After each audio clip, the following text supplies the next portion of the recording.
Everybody, to the February 2023 Zoom or PDP on structure fires, application of the command philosophy.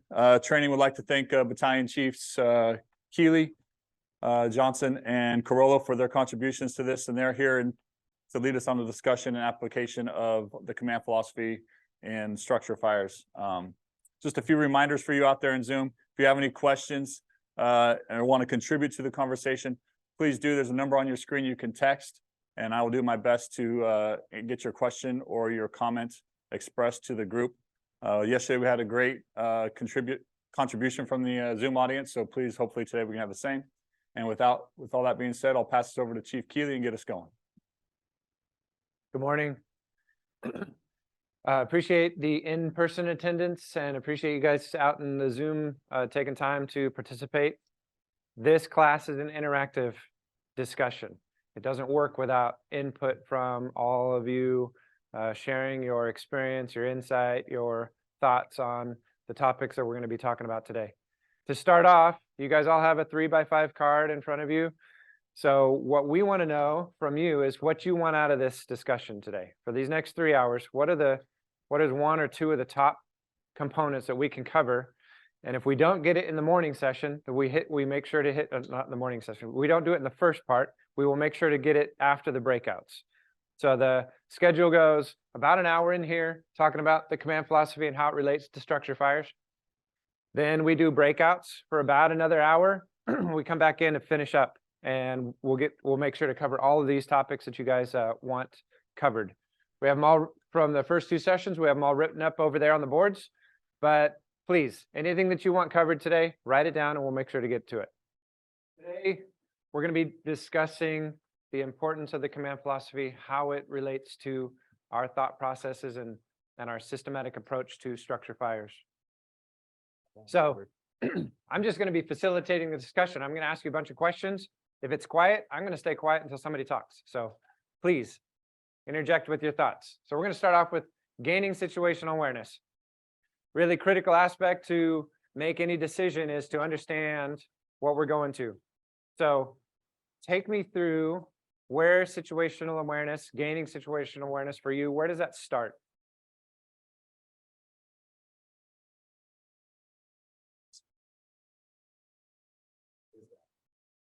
Okay, like what? Updates, the iPad. So you're looking at crews, the level of response that's come in, like whether it's an S2, S3. Notes. Yeah, updates on the en route. Okay. How about before dispatch? I heard that. So dispatch is a great component, right? We need to understand who's going. Maybe the second in is out on a medical aid or out on drill at PDP, and you're not going to get another engine or another battalion chief for a while, right? So that can help you pre-plan. But take me through your thoughts on before dispatch. What are you looking at? Well, like this morning coming in, was looking at weather or different things like Weather, that. It's good. We've had a north wind, breezy the last 2 days. So that's something to think about on our fires. That's kind of been part of my morning routine to see, but weather's going to play a factor today. But then situational awareness from driving around, knowing your district, knowing your first in, what your buildings are. And if you are sizing them up as you're driving around or on other types of incidents, you know what the construction features already are, what potential hazards are with all of those buildings. And then looking at the ops calendar has now become part of my routine. But what are other crews doing? Are they coming from elsewhere? Are they in service? Are they not in service? Who is available? So that your next truck might be farther away than they normally would be, or you have two engines that are headed down onto the bluffs for some reason to do pre-plan for a drill or something like that. So those are all building prior to the dispatch. Good. Good. Anybody want to expand on that? What you just said? Yep. Crew makeup is going to be a part of it, at least. Right. I mean, do I have a, like 7-month-on guy still on probation, or is it someone who's been, riding that seat for an extended period? Is a callback engineer like today? Is a callback engineer you're familiar with? Who's the medic crew? How are you planning to use them? Same sort of thing. What are the crews around you? How is their makeup? On B shift, we have kind of a rotating battalion chief in D7, Yep. so that's part of it for me. Yeah. And another thing, kind of building off what you said, is construction, stuff like that going on in the area, road construction, changing routes, access points, stuff like that. We've seen more of that lately. That's great. Yeah. I want to know what other apparatus is coming from where, so when I come to an intersection, I know what to expect, maybe. Traffic. Dangerous traffic. Yeah, that's a good point. We have a lot of blind intersections, and when you're rolling code 3 to a structure fire and it's hard to stop these apparatus sometimes if you're going through intersections and somebody else feels the same. So yeah, definitely knowing, especially in B7, we have a lot of challenges with crews arriving almost simultaneously. I think Ross had a full commercial assignment arrive in about 80 seconds or something like that on a working fire. So that does pose some challenges, and there's some safety concerns. So knowing where your second in, third in is coming from, and if you guys are going to share an intersection at the same time, it's important to pre-plan. So we've got some pre-arrival considerations all the way back, starting at like pre-planning, which is great. Knowing your first in, knowing the hazards, knowing your target hazards, construction things that are going on the roadways or other buildings or water systems might have some hydrants out of service. Knowing your crew level, knowing your experience on your crews. Maybe you got a callback engineer and firefighter or probationary firefighters on your engine that day, and you might just have to be knowledgeable of the fact that I might need to spend a little bit more time sharing what the plan is with that person as compared to the regular guys and gals that I work with, that you don't really, that you drill often enough that a lot of things can remain unsaid because your expectations have already been laid out. So then you got the arrival information, so like, or en route information, sorry. So you've got your MDC, you've got updates. What are you looking at for more about just during the response for your essay? Beyond the MDC updates. Aerial view. Okay. So coming up with truck company, we look at aerial and we look at Zillow. So that way we can get a street view of that. A lot of Zillow ones have the interior of it. So it shows 3-bed, 2-bath, 1,200 square foot, what side the garage is on, what side bedrooms are on. So we actually have a layout of the house before we even get there.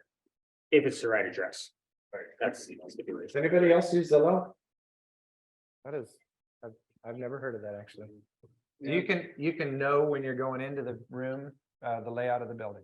Yeah, so Great. we'll know like garages on the left, bedrooms are on the right. Right. We'll know where kitchen's at, as long as it's a basic ranch style house, we can figure out where bathrooms are at, everything.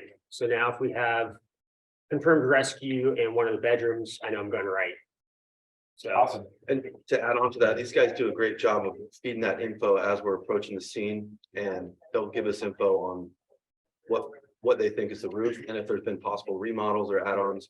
And it's immensely helpful. By the time you get there, you've already formed kind of a mental size up, and then you contrast that with, okay, what am I seeing now? Yeah.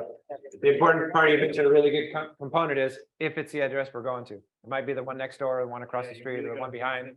To that So- NDC, so it doesn't say across from, Yep. or back of. Yep. And it's a simple AF, right? Yeah, yeah. It it's doesn't write it before. out. They don't, a lot of times they don't say it on dispatch, and I've been tricked several times going to the address that was dispatched. Or just next to. Yeah, just to or find out that keywords. that's not the actual address. Great. So we've got aerial views by using Google Earth. We've got Zillow able to look at the building itself and know if it's a 3-2 or which side of the garage it's on. You can probably identify any immediate exposure potential based on lot lines and clearances. Yep. Zillow also, if it's been sold at all recently, gives you interior pictures too, so you can see out of the interior layout of the house, yeah. Yeah, that's great. You can you can see for the truck, you can see the roof construction oftentimes, flat roof, pitched roof, and sometimes you can make out some of the coverings, depends. But I'll bet Zillow would show that even better, right? With better pictures. Cool. For engine company, it helps with gates and no gates Yep. up front, and also where your hose pull might be. Fireman in the back, he's already matched up, we've got a 3-minute ride there. Can open it up real fast. Yep. Tell you if it's seven bedroom, 5-bath, even though it's 1,500 square feet, because it's in board and care or whatever. Yeah. We'll show- a lot of times. We'll show that. Yeah. Great. Anything else to add before you arrive on gaining situational awareness? This is really good. Hydrants, okay, like what? Just locating. where Location? Hydrants are. Primary, secondary, how long they're gonna be at, how far away from the structure, if you're gonna need help getting it or not. Good. Good. It's always good to have the backup plan with the hydrant, because oftentimes we'll come and there's a dead hydrant and we need to pass that pretty quickly, right? Based on the severity of the fire, any exposures immediate, how many lines are gonna be deployed? Yeah, On those hydrants, the approach too for the second do right. come from a different angle, so you can lay in. Yep, especially on a lot of our narrow residential streets with cars parked on both sides, you're not gonna get a rig past. Yep, good. Yes. One more thing too, apartment complexes and sometimes residential is anticipating the routes of travel of other units en route. And sometimes you can get better access or closer access with your rig being third or fourth than maybe the second did, just because you took a left out of street and wrapped around and came around after the, just to anticipate where they might be coming from. Yep. We had a fire on Crestmont not a couple weeks ago, and I had asked another rig to come in from the backside because Crestmont was just getting stacked up all the way to Fair Oaks. And everybody's gonna have to hike in because it's a narrow street. That first engine took the just past the address, and the hazmat was right in front. So everybody else is backed up the street. So got another one back there? Try to memorize the units coming in, so if I do end up having to take command, I have an understanding of who's coming in. And I try to guess kind of pre-plan who's coming in at what point, whether or not it's first, second, third, fourth, so I can have something ready to go. Good. Are you guys all familiar with the UI button? Yeah, that's a good button that clicks it. It'll show you all your resources that are coming to that. That's easier to read than going horizontally. And then it'll also color code them if they're on scene, still en route, all that stuff. Okay, so we've got pre-incident, got responding. What about gaining situational awareness once you arrive on scene? What's visible? Okay, Like, I mean, do like we what? have a column? Do we have, I mean, even that's even driving up, do we have a column? Do we have multiple colors? So we're arriving, do we have anything showing? If we do, what does it look like and where? What type of, is it the same as what it sounded like in dispatch? I mean, we came in as a residential, is it an outbuilding? Is it the house? Is it actually commercial? Is it across from a residential? Just some of the stuff we brought up, but what hazards might we have? We should have already gotten 2 hydrants from my engineer. But are there people out front saying anything pointing to an obvious rescue or targeted rescue? Bystanders, that's huge. Yep. A lot of times we can blow right past the bystanders just because we're focused on getting the line to the fire and getting some good essay, but they might have some of the best information that we can get right at that moment. But it's hard to separate yourself from the task that we need to do, right? Yeah. Cars in front, ramps or stairs. Yes, good. Good. Ramps versus stairs suggests somebody's either in a wheelchair or bedridden, right? I would add to the column, how thick is it, what color is it laying down, is it going straight up? Okay. Gives us an idea of what's burning, where it is, how big of a fire will be on. Right, how much heat's involved, right? Yep, good. Maybe pressurized smoke out of certain openings, yeah. Helps you to see if it's a confined fire or if it's a vent limited fire at this time, and maybe that can help you make some early decisions and expectations as to what you might see when you open that door. Good. What else? What else? What is a really key component of gaining situational awareness once we arrive on scene? 360. Good. Take me through what you're looking for on a lap. You're looking at the fire conditions, you're looking at the layout of the building, you're looking for where lights may be located. Like we said, any other hazards, you're not gonna see everything from the front, so you get a better idea of what you're going with. Okay. What else? We're not just thinking of houses, right? Does everybody have an image of a house in their mind?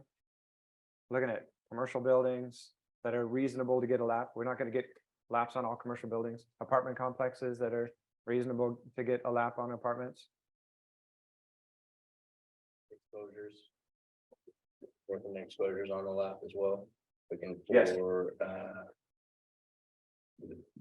anything that might indicate where the ordinance, especially for something like apartments where, kind of like that one I had with you on C shift where it ended up being in the wall on that first floor but most of the fire and smoke was showing on that second floor. So first in units went upstairs and bulk of the fire is located downstairs, kind of getting a little bit of a part of a 360 because it was a weird shaped complex, but seeing that there was smoke in the laundry room and stuff, get a better idea of where the fire was.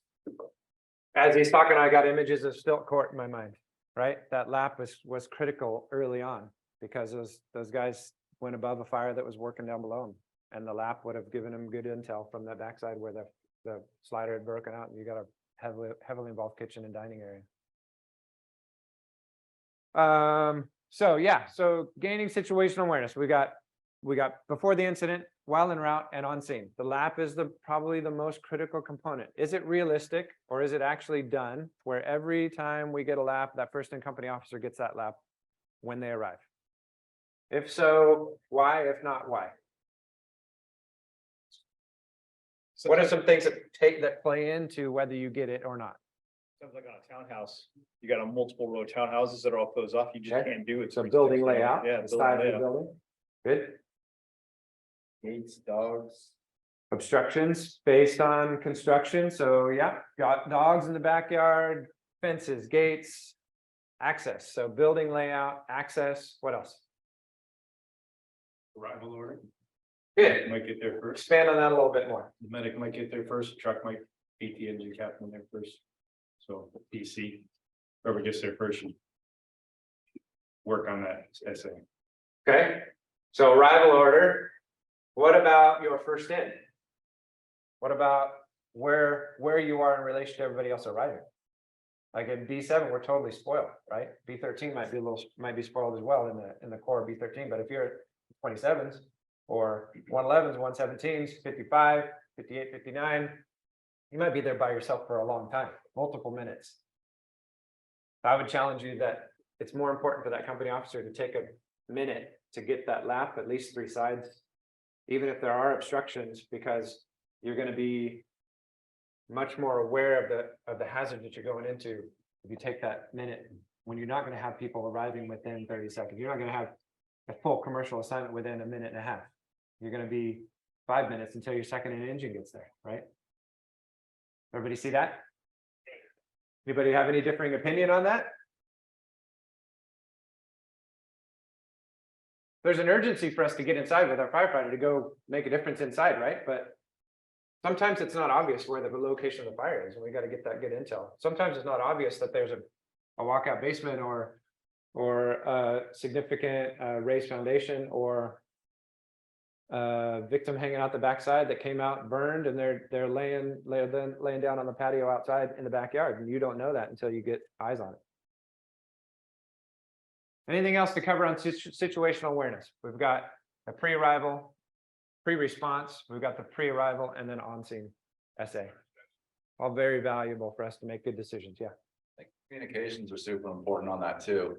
So the first in gives an arrival report, and if they have an update, 30 seconds or a minute later, that helps the incoming companies quite a bit with everybody's situational awareness coming into it. So what information are you talking about? Like a CAN report based on their first in tasks? Correct. Good.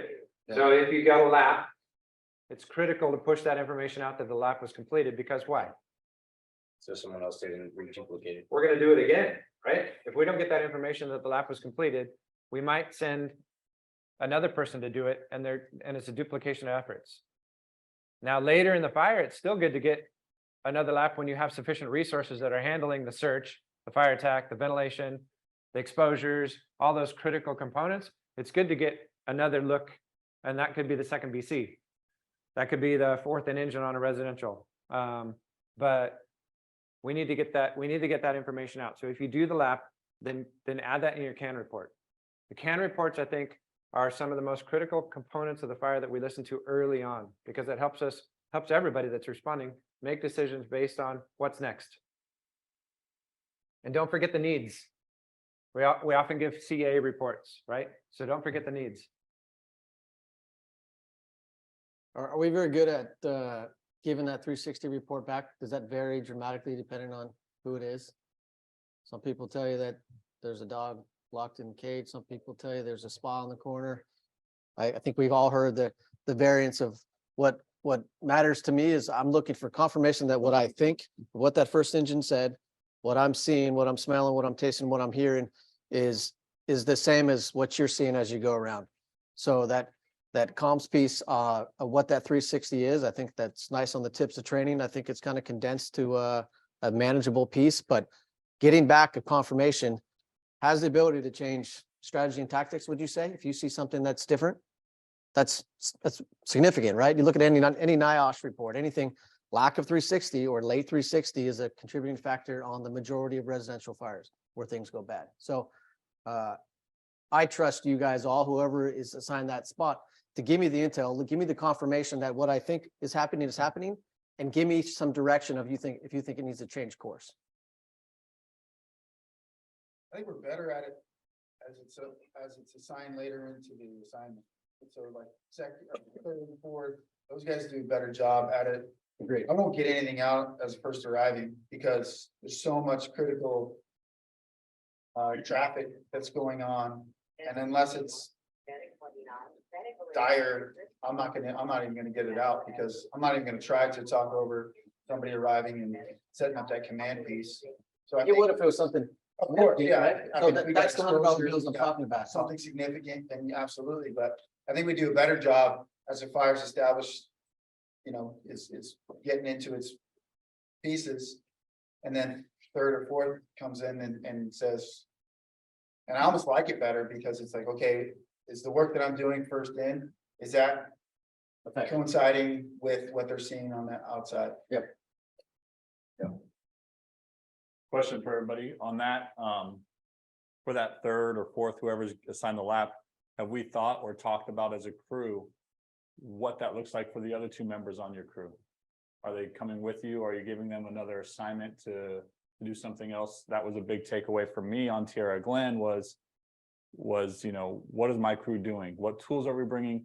What tools are we carrying with us on the lap to utilize to compare and contrast what we're seeing with our naked eye, maybe a tick, things of that nature to increase our SA.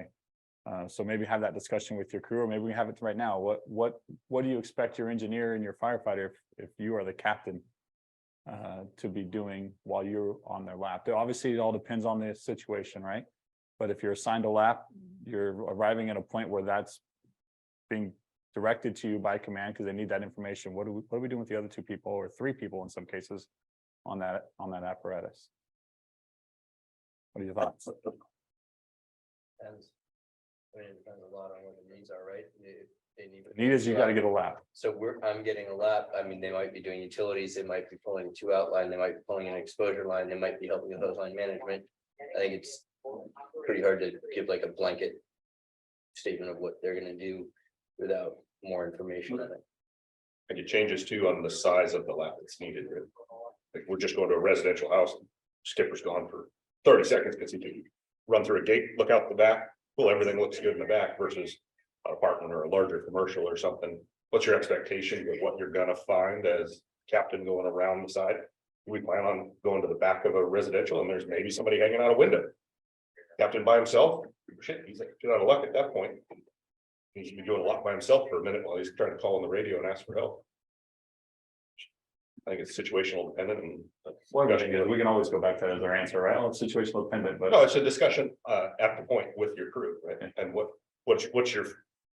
What this is gonna be my first plan, and then, hey, I may make a game day decision of, hey, come with me this time, or this time we're gonna see like this. If we're all doing the lab together, forcible entry tools. And obviously communications tools. Okay, did you have, or it's. No, okay. Good, and gain and SA doesn't stop throughout the incident. We often have a cadence that we all understand through your experience. We have a cadence of how fires go, especially house fires, because that's the most of the fires that we go to are houses and apartments. We get it that we pull the first line, they identify where the fire's at, we pull an additional line, they're either two out or they help with fire attack, we get some ventilation, we get some searches done, and these things click along on a normal cadence. And when it doesn't go along those cadences, do you get that feeling of like something's different here? We need to do something different. Something's not going along like it normally is supposed to. So that's part of your gaining essay. Listen to that voice inside your head of like, something's different about this.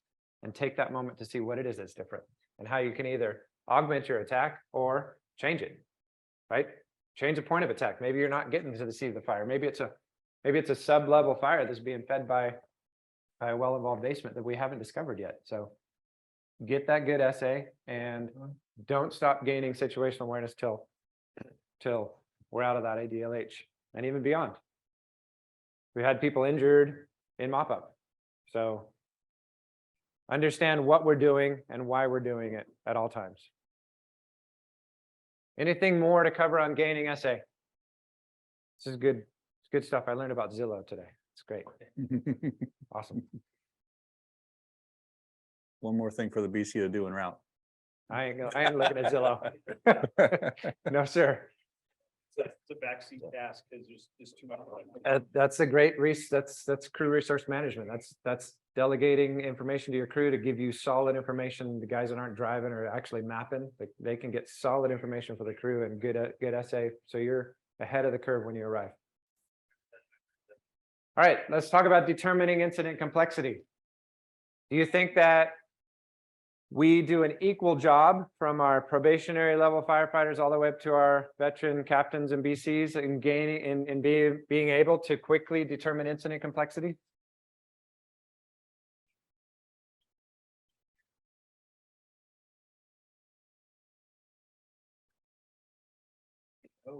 No. Okay, why? I think just experience plays into it, you know, you might, Good. just as a new guy, you might not see the overall picture. You're so focused on one little bit of it that you're not seeing the broad picture, so you might not notice what you're actually at. Okay. What else? Experience level. Everyone has different expectations. All right. You know, my expectation of a hot fire is different from somebody who just started maybe, or even somebody who's not been on a hot fire. You know, to me, it's like, no, this isn't hot. We're good. You know, sometimes fear comes in. It's like, hey, push in, and people are like, no, it's too hot. It's like, no, we're good. It's okay. Keep going.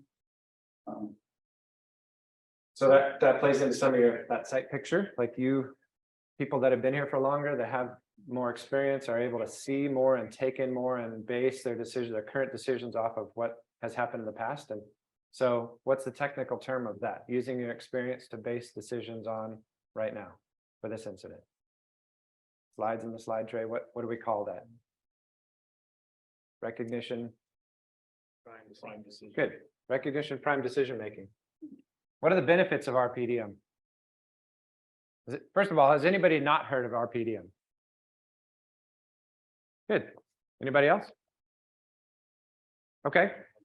So recognition, prime decision making. What are the benefits of using that model? It's a super fast way that uses intuition based on our experiences to make decisions with the information that we're given right now, or the picture that we're given right now. We take all of our experiences in the past and they get filed away, and you're able to make a decision on something maybe that you've never seen before, but you do it in a really compressed time frame because you can rely on those decisions in the past based on the volume, velocity, density, color of the smoke, based on the occupancy, based on pressurized smoke, based on accesses, building layout, all of these things. You take your experiences and you smash it down into what's going to work right now for this, and then you reassess. And it's like a type 1 level of thinking where you use intuition rather than, we don't have the luxury of laying out plan A and plan B, C, all the way through Z and get a committee together and say, I want you to review all of these plans and we'll get the pros and cons of all these things. And then we'll come up with the best one that's going to work right now for this. We don't have that luxury. So recognition prime decision making is a critical decision making tool that we use. But based on the fact that it's using past history to force decisions on a current thing that we may have never seen before, what can RPDM lead us into?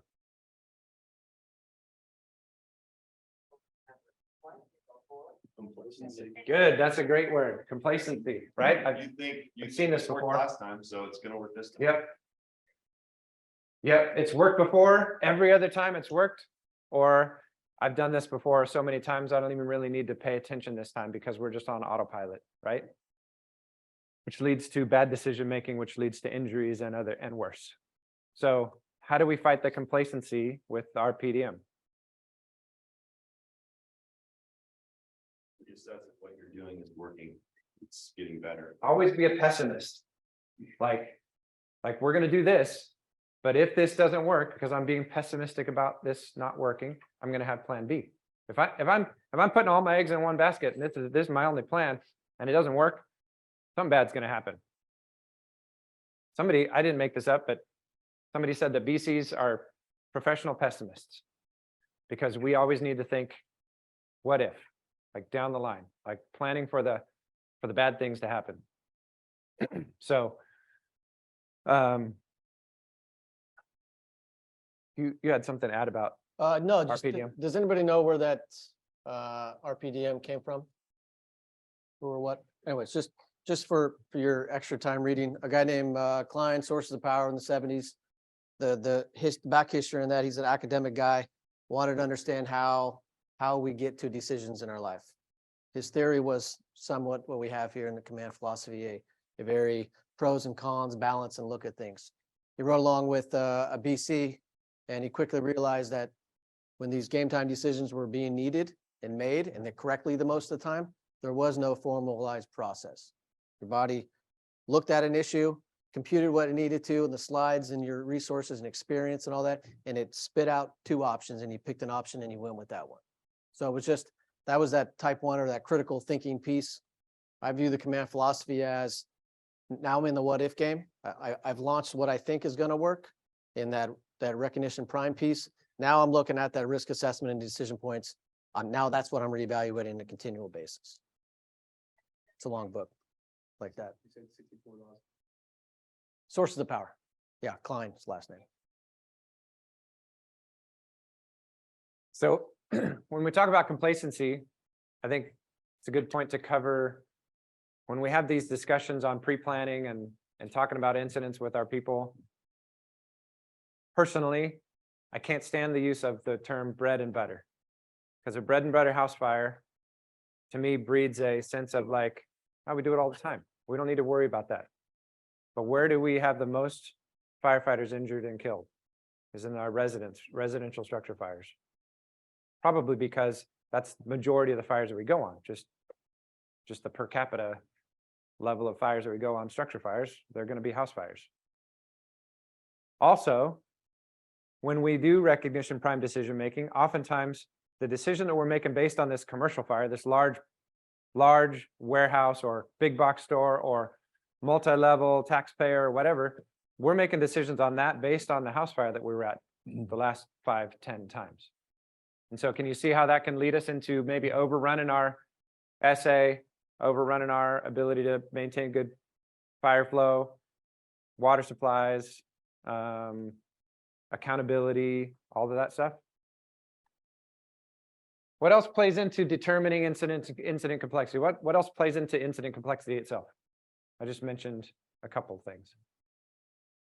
Fire leaving boxes, running the attic now. I mean, that's probably the biggest. Yep. Because that's gonna take more resources. Good. It's out of that room of origin. Now it's into the structure. It's into the attic space. How big is the attic space? Is it divided up? Is there a place that you can make a stand to hold it? What else? Well, the resources that are en route to the incident, do you have enough? Good. Was it a single engine response and holy smokes, Yep. all of a sudden Lincoln Village is happening? Or is it, we need 1 or 2 more alarms and now you have a huge resource load to manage? Very good. The more people, the more complex. And also the less people, sometimes the more complex, simply because you have a lot of stuff to do. Actually, it probably doesn't get more complex with less people. You just have more stuff to do, more stuff. You have more single decisions to make and prioritizing. But when you get multiple alarms responding, it's critical to make these decisions to division out so that you maintain accountability and communications and to stay ahead of the curve on that. But that drives complexity up through the roof. What else? Bill? Victim.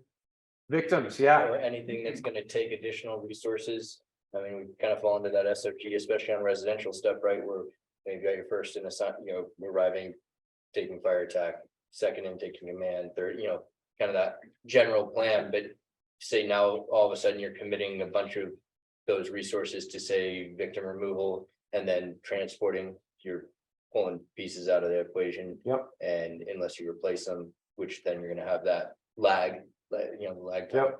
It's okay, maybe you committed, that first engine company found someone off the hose line, pulled them out, well, still need a second, you need a fire attack line in place, you need someone to transport that victim. Yep. They're You need to replace the guy someone that riding dragged the in, victim out. that's for anything that's gonna make that initial kind of general game plan change based on personnel. Yes.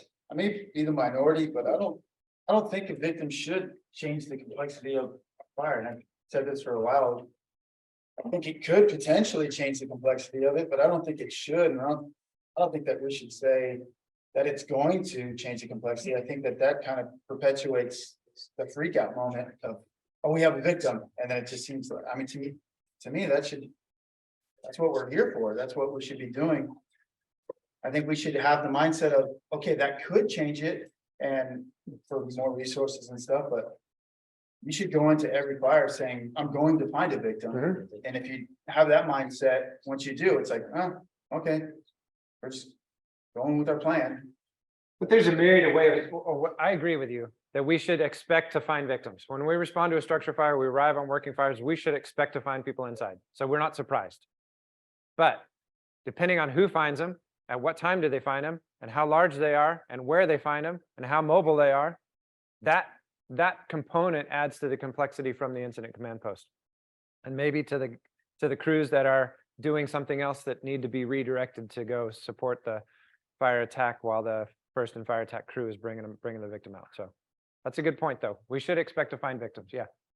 Other thing for complexity is wind. Wind.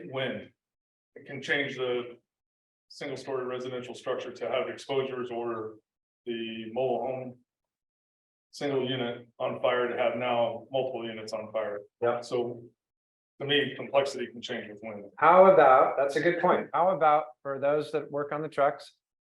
How about realizing that you have a strong wind from a certain direction? Did that change the aspect of the roof that you vent on, or should that change the aspect of the roof that you vent on, and how? And how can that increase complexity for the guys inside if you don't take that into account? If you've been on the windward side, you're changing conditions inside versus the leeward side. And how often does that happen?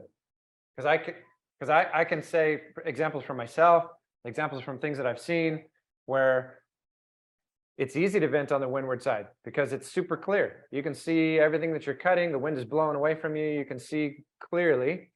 And I think people have a tendency to vent on the windward side. But as you said, that can increase complexity on the crews inside, because if there's an open front door, you just created a flow path that's pushing all that heat and smoke down on top of people and is doing the opposite of what we needed it to. So do you take into account strong winds and vent on the leeward side in that smoke? Yes. Good, we should. The same goes for forcing doors in houses, except someone takes that 360 and they start opening doors. Yep. You open a back door in a house, now you've just created, People a in the flow exhaust. path, a flow path through the house too, that's gonna force fire on people. Just to remind everybody of the Houston LOD wind-driven fire, right? Where they opened the front door and the wind was coming from the Charlie to the Alpha.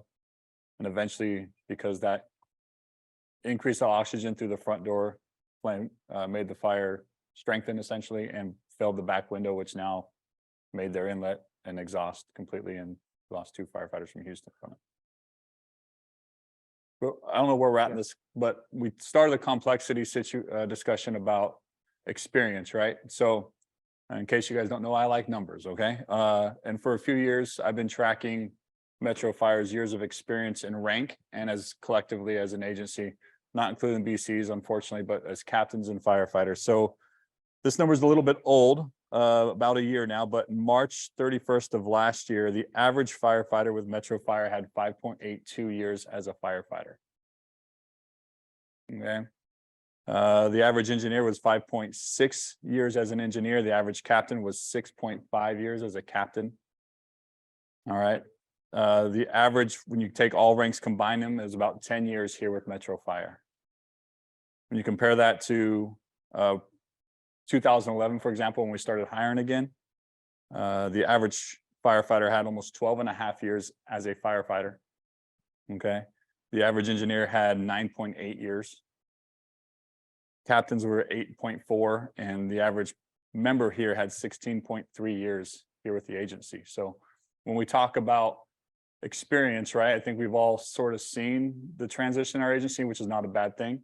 But it also can lend ourselves to understand how experience, there might be less in the room now than there was then, but that's not a bad thing necessarily. But it just helps us understand the differences and where we're at. And this number might be even different now because this doesn't include the 34, 35 people that are on probation. So just keep that in mind when we start thinking about how we can expect people to have different levels of complexity on an incident based off their time here. Something that I always try to keep in mind for just an overview of complexity is the building, conditions, and resources. And we're not just talking about the building itself. So the building or the environment. On wildland incidents, the conditions might affect the complexity dramatically based on slope and wind and fuel and fire behavior. But the building itself can be highly complex. A three-story center hall is much more complex than a garden style apartment.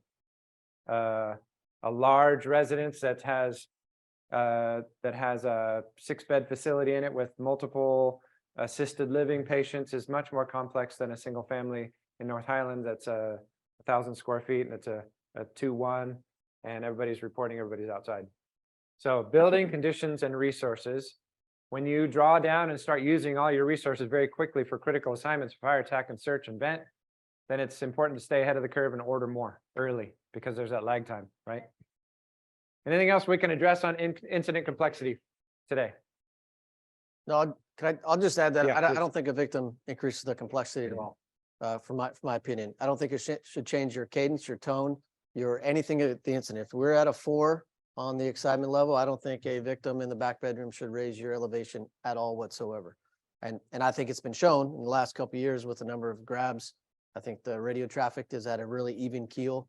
So I could see it for geographically. Now you're task saturated. That could create the complexity, right? You can't do 3 jobs at once in 58's area, but I'll go back to John Wagnerism. And that's, do you know why the LA City is the best fire department in the world? Because they think they are.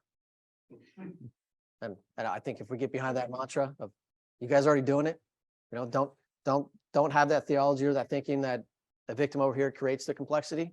Don't put yourself in that position. You have the tools. You guys are good operators out there. And so raise your expectations of your own self because you're doing it out there. You guys are 10s. I think we respond to incident complexity very well, to accentuate his point. We can have highly complex incidents. We're even keel on the radio. There's no screaming on the radio. There's no urgency in people's voices. It's very factual, good CAN reports, good responses by the IC, and good treatment of victims that we find and remove. But so we respond to incident complexity very well as an agency. We've done great. Complex host stretch. Okay. Host stretch. Yeah. Whether or not it's, you know, deep in a complex. You know, I have a bunch of gates and obstacles I got to go around.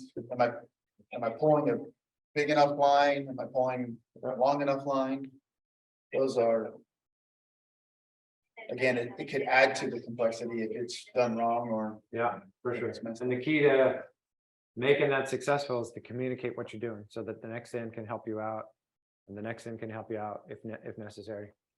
And they can understand what's going on so that they can pre-plan with their crew as to what their next steps are. Good. Water supply as well too. If you're at Tri-Cities, if you're nearest hydrant 2,000 feet away. Yeah. You're gonna need. I think it's gonna be different. We had a fire on Elder Creek years ago where we had to use a tender shuttle to put out 2 structures. And that was highly complex also. So yeah, water supply can present us some major challenges as well. All right, risk assessment. Do we do a good job all the time on risk assessment? All the time, none of the time, some of the time. What do you think? Most of the time? Okay. Everybody agree? Most of the time we do a good job, or some of the time, sometimes we can be better, or we got this dialed? Some of the time? Why?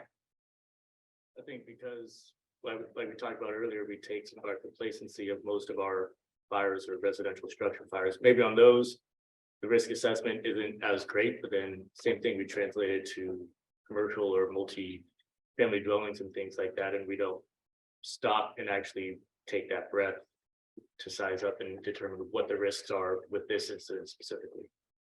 Speaking of commercial, like transitioning from the mental to Yeah. commercial mindset? Right. Is that what you're talking about? Okay. Or if we're moving so fast and the 360 was rushed where it wasn't done early, and maybe there are drop lines that are on fire, they're at risk, or Okay. other things like that. I heard most of the time. Most of the time, why? What do you think? Most of the time, I mean, depends on what you're basing that off of, but I think for the most part, we have. Low injury rate on fires. We haven't, I mean, we've had, a handful. Of injuries. So I think if that's what you're basing it on, then you can say, yeah, we take pretty good risk assessment because. I don't think I don't think that our injury rate would translate into whether we do good risk assessment or not. It could be that We had a few line of duty deaths or something to that effect. line of duty deaths change an agency completely. Absolutely. Yeah, I've had the opportunity to go experience that with Fresno and some other agencies and have really good solid conversations with their BCs and their ACs, and it changes the agency dramatically, line of duty death, and it has to. You have to have a significant response. That's what I'm saying. I guess it would depend on what your parameters are, what you're basing. Well, the fact that we haven't had a line of duty death is, yeah, it's like, we've had some really close calls, and I have been part of one. Carl Jewell fell through a roof 20 feet down into a fully involved garage. That could have easily been a line of duty death. Probably the worst day of my fire service career. So let's not get there. But I don't want to use the metric of injuries on the fire ground as our determiner of whether we do a good risk assessment or not. Would everybody agree that when we say life priority, it kind of gives us a ticket to do the same thing on every fire? Whether the same thing is required on every fire or not? We say life priority, we're going to do aggressive interior fire attack. We're going to push an additional line inside. We're going to go on the roof to vent. We're going to look at VES opportunities if appropriate. We're going to go inside to search. But sometimes when we have a competent person that's outside that says that everybody's out, should that change our risk assessment? If so, how? And if not, why not? I want your thoughts. I think. Okay, in the back. Please. I think as far as, so in that scenario, somebody's outside and they say that there's nobody in the house. That might bring that officer or that crew, again, depending on their level of experience, down a notch. But I always look for that. It's always one of the first questions I ask when I'm first arriving on an engine. If I have an opportunity, somebody's outside, probably like everybody, a lot of people in this room, is everybody out? Depending on the answer, if it's yes, that will take me down a notch, but that doesn't change our SOGs. That doesn't change our mentality. We still have to do primary search. Yes. Right? We still have to do a secondary search. I went through this yesterday, so some of it's still, coming off of yesterday, the thoughts in my mind, but we still have to do those tasks. And we can search as we go as a nozzle, as a hose team. But we're still going to have that crew coming in and completing that task, reporting back to command that primary is all clear, secondary. So I guess what I'm trying to say is it can take you down mentally a notch, but it doesn't really change our risk assessment, and it doesn't really change the way we operate, if that makes sense. Okay, I hope that both the sessions yesterday, we hit the fact that we are still going to search. Let's take the low victim profile, which is what we're talking about. And we'll talk about victim profile in a second. But low victim profile means that there's a competent person. So you ask somebody, is everybody out? Yes. How do you know? I live there. Good. I am down the block and they said that they're on vacation. Not good, right? Competent person that knows the details of the house or the structure, that everybody's out. I'm the manager. I've got all my workers right here. That's good information. So we're talking about low victim profile.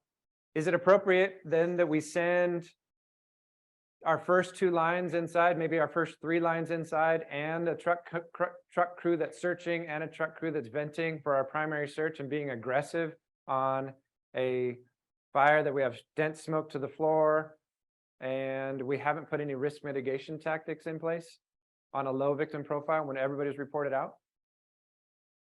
I think part of that goes to what you described more than just the fact that someone said that. Are we looking at it and seeing an environment that's got any tenable space for a victim? I mean, if we're in life priority, I'm by no means discouraging primary search and pushing in on a hose line. But if we're taking our experience and what we've seen, what we're seeing, and there's someone saying everyone's out, and we have, say, black pressurized smoke to the floor in a standard 1,400 square foot, 1,600 square foot box, it doesn't look like there's a bunch of areas where people are going to be hiding with enough fresh air to breathe to be viable when we get there. I think we have to maybe slow down. It doesn't mean we don't do our job, but maybe we own that space with those hose lines more, like a little more aggressively before pushing that search ahead of the hose line. If we're looking at it and we're not seeing a viable victim. So you're talking about survivability profile versus victim profile. Survivability profile, it's a good thing to keep in mind, but we know that people have survived in a closed bedroom door when it looks like shit in the rest of the house, right? So we don't want to rely a ton on survivability profile. Victim profile is really solid information. You've got it under the umbrella of life priority. You've got 4 segments. You've got low, moderate, high, and confirmed. It takes a competent person to go to confirm that you're in low and to also confirm that you're in confirmed victim profile, because they have to tell you, they have to know the details of the building and to know that either everybody's out, you're in low, or my dad went back in to go get the computer and he didn't come out. That's confirmed. If it's a bystander that's walking by that says, I think somebody's inside, that's not confirmed. That's not good information unless they saw somebody go inside, right? So it takes a competent person to detail the fact that you're in low or confirmed. Moderate and high are based on your experience, the involvement, the structure, the time of day, all these other things that we get when we do situational awareness, when we're responding, that plays into your moderate and high. And I think that we need to make some minor adjustments when we're in that low victim profile. We are still going to do fire attack. We are still going to do searches, but maybe we could consider our second line as our 2 out line that can immediately be pushed in if these guys inside say that they need it. But to have a dedicated team that's going to rescue our own or be able to make a difference that's standing by for our own, I think is something that we need to consider more often than we do. How many times do we hear 2 out on structure fires? Not never, because it does happen, but it's rare, right? To the opposite side of that, how many times on the fires do we hear nobody else inside? Probably more than when we used to put 2 out in place, right? And more angry voice typically. Barking. Yes. I think the other thing that needs to be put in, especially since we've got people that are studying for a test and in the job in the real world, is that we're not out of alignment. If we put a 2 out line and are still in life priority, it takes more information. We're doing a better job at situational awareness, but also evaluating what our risk is. When I hear you guys talk, Hallie's not saying an absolute. Chief Keely's not saying an absolute on any of this. It's what does the entire package look like to make a good assessment on what my risk is going to be at that time. Does that make sense? So if I have a credible person saying that nobody else is inside, should we be in the same risk and aggressive nature as not having that intel? I would be hungry for more information from all of you, right? And what I'm seeing, is this a room and contents fire, or is this a structure fire? Is a valuable question to take in at this time. That's why the lap and all this as a package goes together. That's great. Where you're indicating. Yes. We're not making an absolute decision on any of this, guys. That's why we've had, I think we're the best we've ever been tactically in strategy, based on you guys being aggressive, but also we talked about experience. Experience isn't just a number we put on this, and not to take away from anything, but experience is, are you working at 53 or 58? I take the guys to 53 for 2 years rather than 58 for 15 years. That's experience. Are we looking at people just recently getting promoted off a promotional exam because a captain with 15 years on that is now a captain? I'm sorry, a firefighter with 15 years on now as a captain, or a BC that got promoted? Is that a different level of experience and a different set of essay that they're going to get from that fall? Are you getting the same person? You're not. They're overwhelmed by just hitting the MDC to say I'm on scene, responding, and on the right tack channel. So you have to take it all into account. Hopefully that helps and doesn't hinder this, but that was kind of the same thing I was urging you to put in yesterday, but it's the conversation in totality, guys. If you have credible information, you have to use that as somewhat factual until you prove it. I don't want anybody to think that I'm saying that we do a poor job. We have rescued more people in maybe the last handful of years than I think I did in the entire first part of my career. And we're doing a tremendous job on our fire attack and search and ventilation coordination and other tactics that are on scene.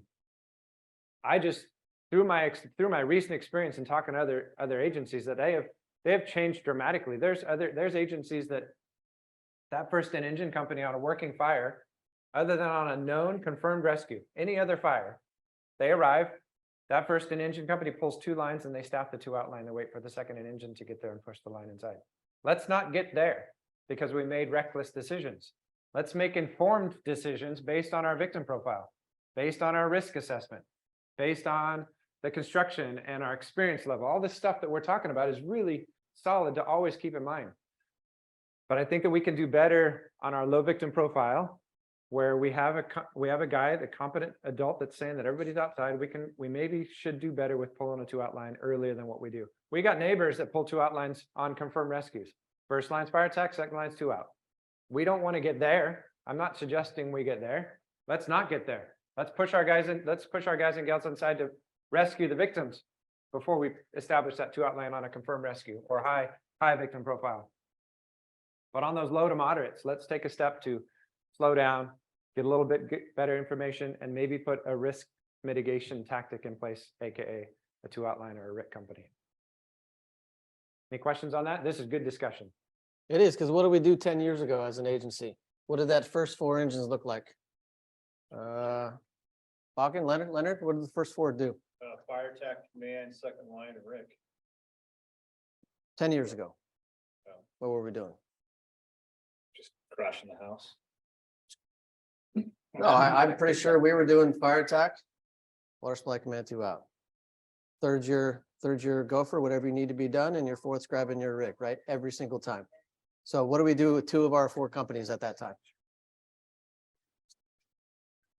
Yep. We're in safety mode, man. We got our best on, right? Well, we're ready for anything that's gonna happen to our guys. Wasn't good for the people inside.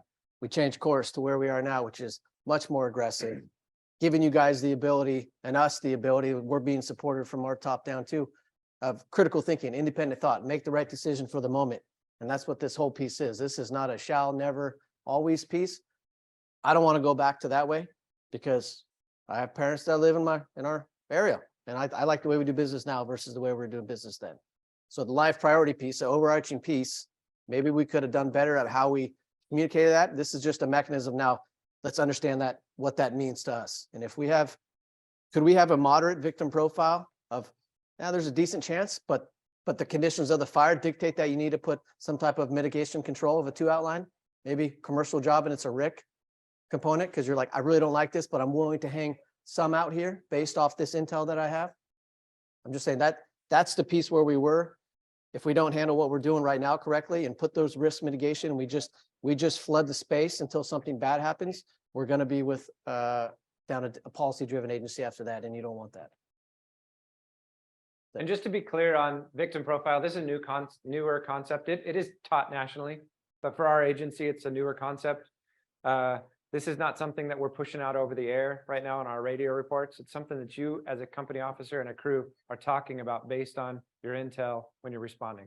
So 3 a.m, you guys can all agree that if nobody's standing outside, we're in a high victim profile, because that's a house, people sleep there. We're going to be looking for live victims.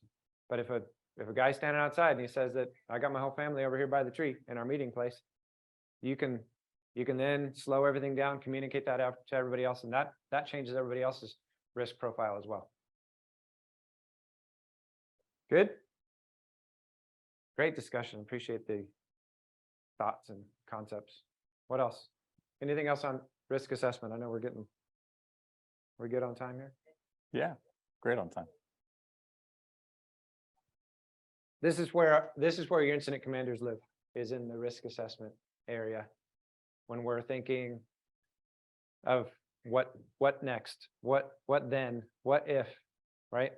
So if you company officers, guys and gals that are taking the captain's test, that are sitting in the seat, if you're take command of an incident and you're not thinking of the next and the then and the what if, then we're already behind. So plan for things to go, be that pessimist, plan for things to go not according to the first plan, and have a secondary plan to augment that or change it up. Okay, when we talk about defining decision points, what's that mean to you? Each of the classes, each of the groups we've talked about, decision points are also known as what? Trigger points. So we can talk about those interchangeably. Decision points, trigger points. Off, bro. Yeah. So take us through that. Yep. So we had Colin from the station, but I'm a big reader of smoke. You know, it's kind of tells all, or tells most. It's a good decision point. For me, that was, you know, a lot of people ask, how come I didn't pull 2.5? And the smoke just wasn't enough for me to pull 2.5. I wanted the maneuverability. I mean, that was the biggest decision point for me. It was a cold night, and again, the smoke was just laying down. It wasn't aggressive, nasty smoke. That was my decision point on not pulling 2.5. I think you used it also for your access, right?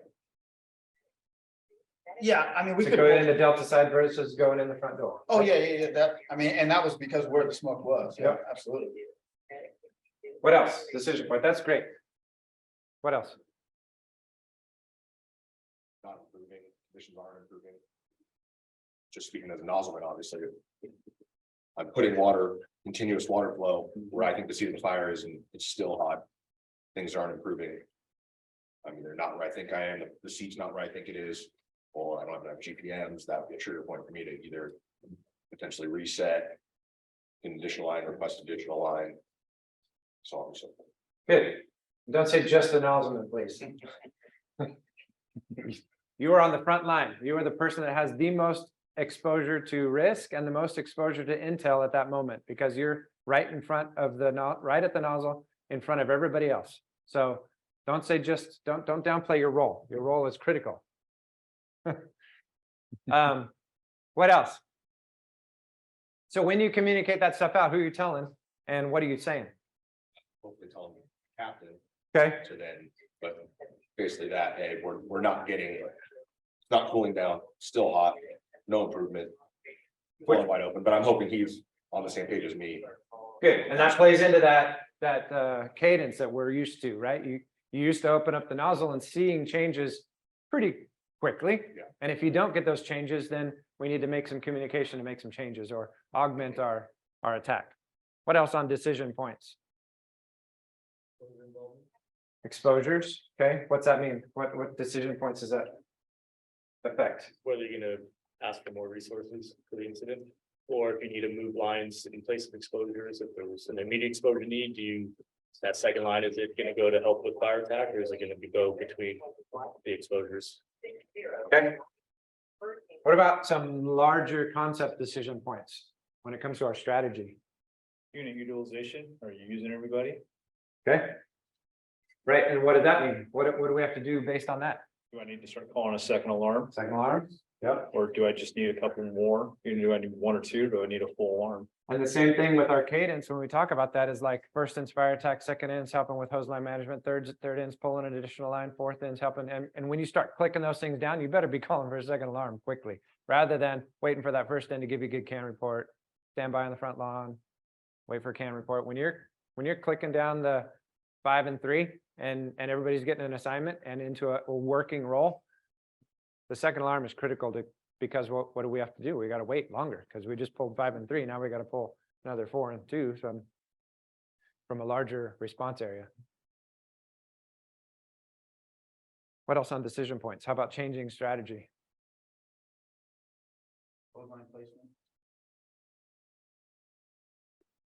So like what? Pulling the hose lines out or putting it between Just getting bunch of water on it. I mean, change points of attack, maybe? Attack. Okay. Access points and where you're gonna go. Right, so if you're inside the A side and there's some kind of flow path and you can't push in because the fire is seated in the back of the building that you didn't know about, maybe getting the crew to go to the backside to make a better point of attack and with fresh air at their back rather than the exhaust and all that heat and smoke in your face. Good decision point to change the point of attack. Let's not get too much ownership of a building that we neglect to say, this isn't working. We're gonna do a tactical retreat and pull back to a safe place and communicate that we're doing this while something else needs to happen from another aspect of the building. We get ownership. We get this feeling like I own my space and I'm not giving ground to this incident. I'm not giving ground to this fire. But if we're trying and we're augmenting and it's still not working, we need to think of a better plan, a different plan. That you're referring to is the other changes. We're taking a tactical retreat. We're still getting whoops. We need to start looking at going to a defensive operation. Is that what you're trying to get to? Well, I think attack. I mean, after a tactical retreat, right? We do a Yep. tactical retreat, we pull back and we're still not gaining space. We're putting 3 and 4 lines, 2.5 on a commercial fire, and we're still not getting anywhere. At some point, you have to evaluate. Yes, but you have to why- take in all of the other stuff into account too. What have we gotten our primary search done, or have we been able to search a lot of the doorways to make sure on a large commercial occupancy to see if people are out? We might not. We're not going to get a primary search on a Home Depot. It's unrealistic that we're going to search every aisle effectively and have enough air to search every aisle. But we're going to do evacuations, and we're going to search areas that are searchable. But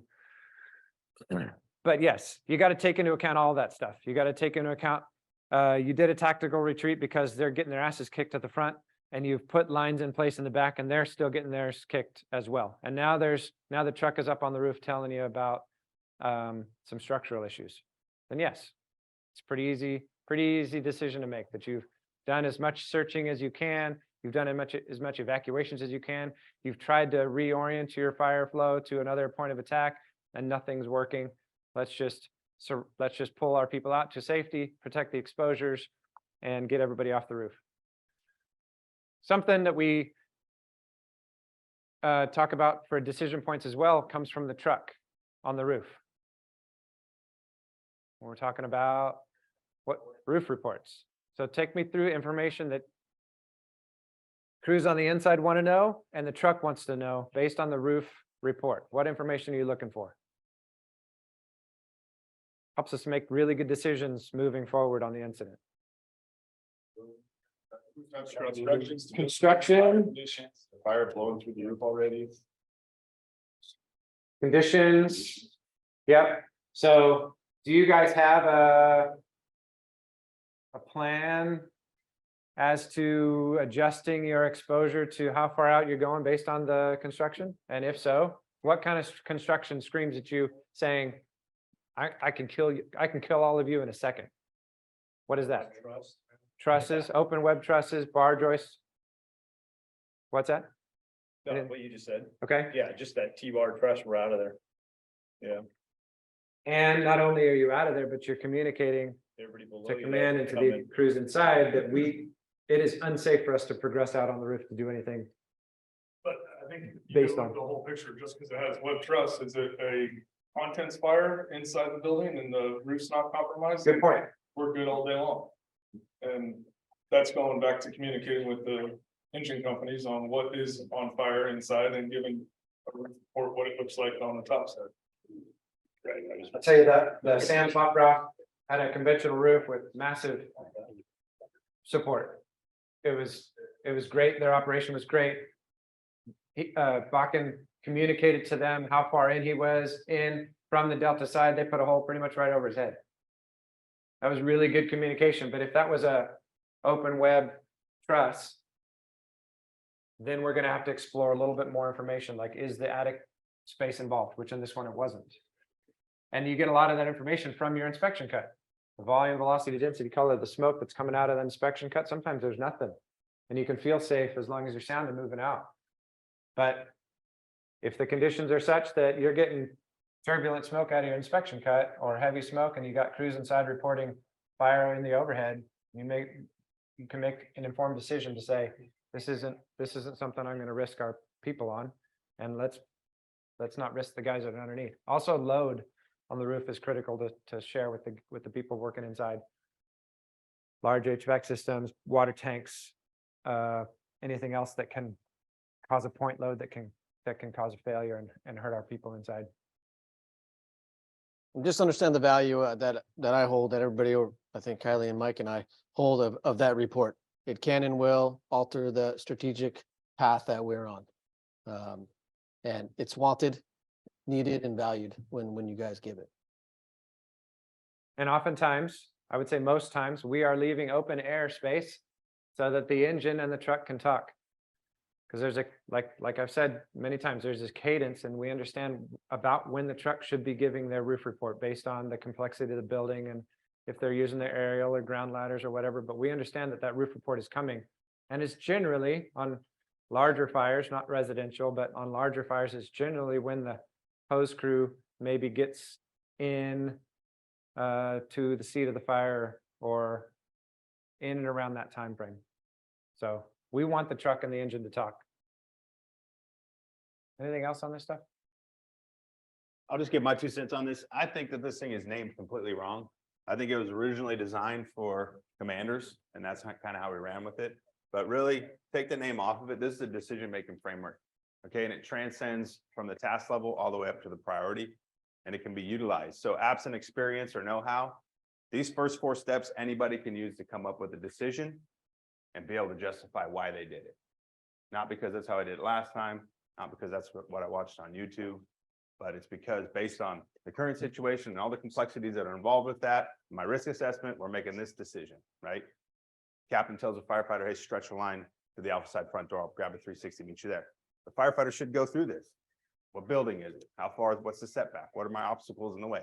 All that information they take in, they're gonna make a decision on what hose line to select to stretch to the front door, right? So it's a tool that's utilized all across this agency every day, a lot of it subconsciously, but it's not just for command. And it's really not a philosophy, right? It's a framework. That's all I got.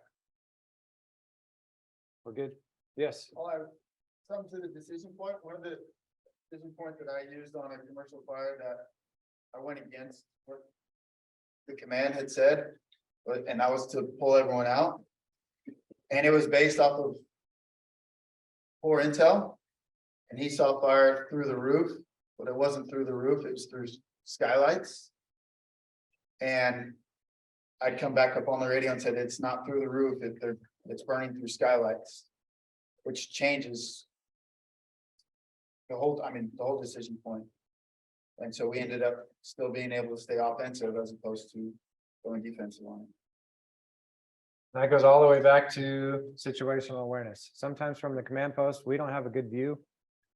And when things dramatically change and we're looking at the safety of our personnel that's inside, we might make a decision based on poor situational awareness because we are we're seeing stuff over the top of a truck and we don't see the good picture. That's why most of the time I would say we are gonna go to the crews that are working inside or the crews that are on the roof and say, hey, I'm seeing this. Do you see the same thing? And if it's confirmed, okay, let's change strategy and get everybody out.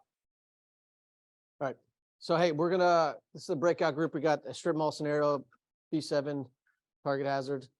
Some of you, all of you might be familiar with. Here's how we're gonna run this. It's gonna run a little differently than we did yesterday. I think there's some value in hearing the thought process with the command philosophy at the rank level, just of what your thoughts are on your essay and your kind of trigger points of what you're looking at. And then we'll have Rust, you'll be the essentially command and control piece. We'll line out the resources that are going to be assigned to this. And we're going to slowly walk through what those assignments look like to you and have some discussions if we have some injects of where like, hey, maybe this is a better opportunity for that. Okay. So if I were you, Russ, probably write down just the resources that we have on a separate sheet. And then we'll get into this. And your assignment's going to be right here, Russ. I'll pause that so you can look at the assignment. Bakken, you probably have the best essay of the group on that building. Run me through some of these high-level things about that building specifically. I'll start top down. So it's a very stout roof. A lot of big lumber in there. It is a arched roof, not a bowed construction that some people would think. Well, it says it's bowed in the pre-plan, right? I don't know why people would think it's bowed. Yeah, I don't know. Very multi-use occupancy.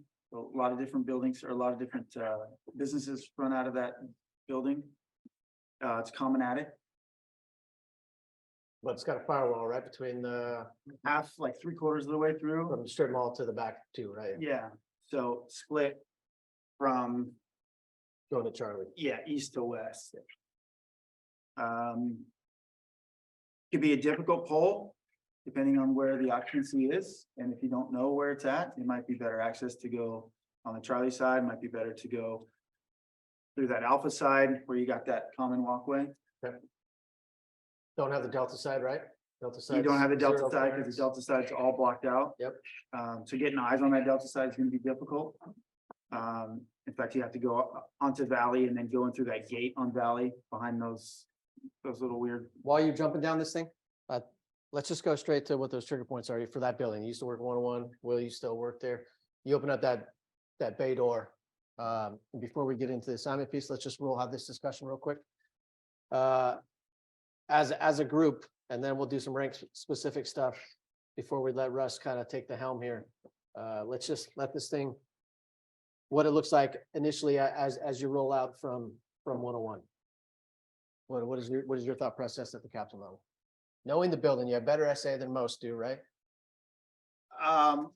My first thought is you got to fire on first and second floor, or potentially on the second floor.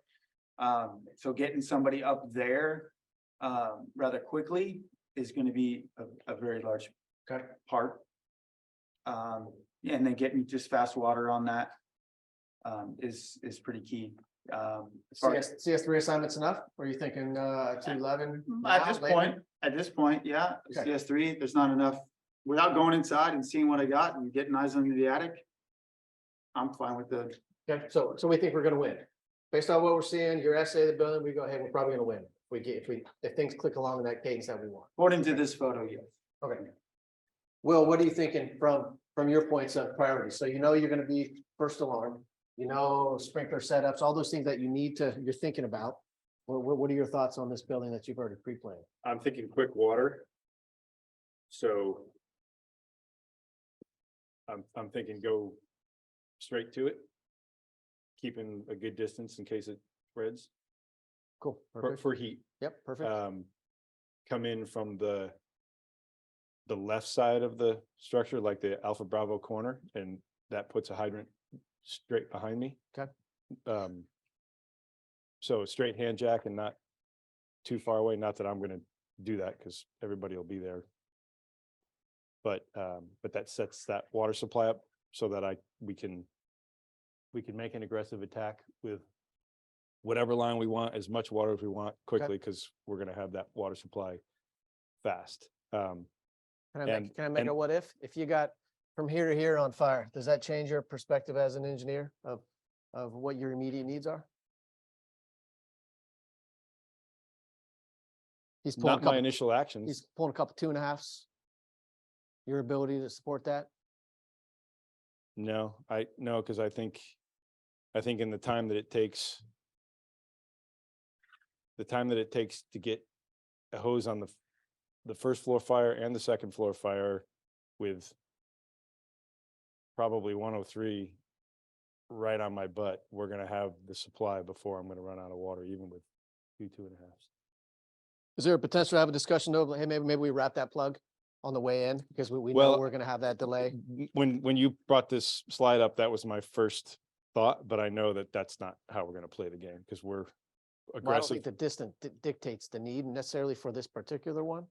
But some parking lots, you might be quite a bit on the street till you get that plug. Just a Yes, consideration. we've had the conversation at 101A about doing that kind of thing. Yeah.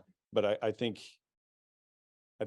aggressive is always the first act, because we're B7 for one, but also in B7, you've got everybody there so Yeah. quickly that Yep. you want it. It's right across the street. We're not gonna let somebody else get water on that fire first. Yeah. And there's gonna be so many people on top of us so quickly that water supply is gonna be established quickly too. So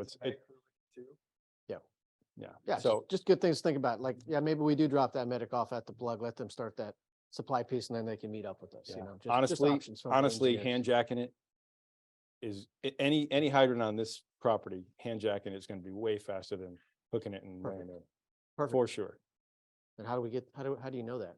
because we've studied it. Because you just have the best essay, right? The pre-planned essay. Skaggs, what are your thought process, firefighter level, first going into the second floor now? You have But- such a relationship with your captain that he says nothing to you. Yeah, but with that fire right there, just knowing these are smaller units, I mean, it looks impressive, but I'd be comfortable with 1.75 inches All right. just for the maneuverability. And What's your decision point to consider 2.5? if we had, I mean, if we had more, I mean. if More there red was- stuff? Yeah, it isn't, I don't think you'd be wrong to pull 2.5 on it, right? Take the heat out of it, but it's first arriving, you're gonna have a delay in water supply. Are you gonna burn through 700 gallons in 2.5 minutes before they get a water supply?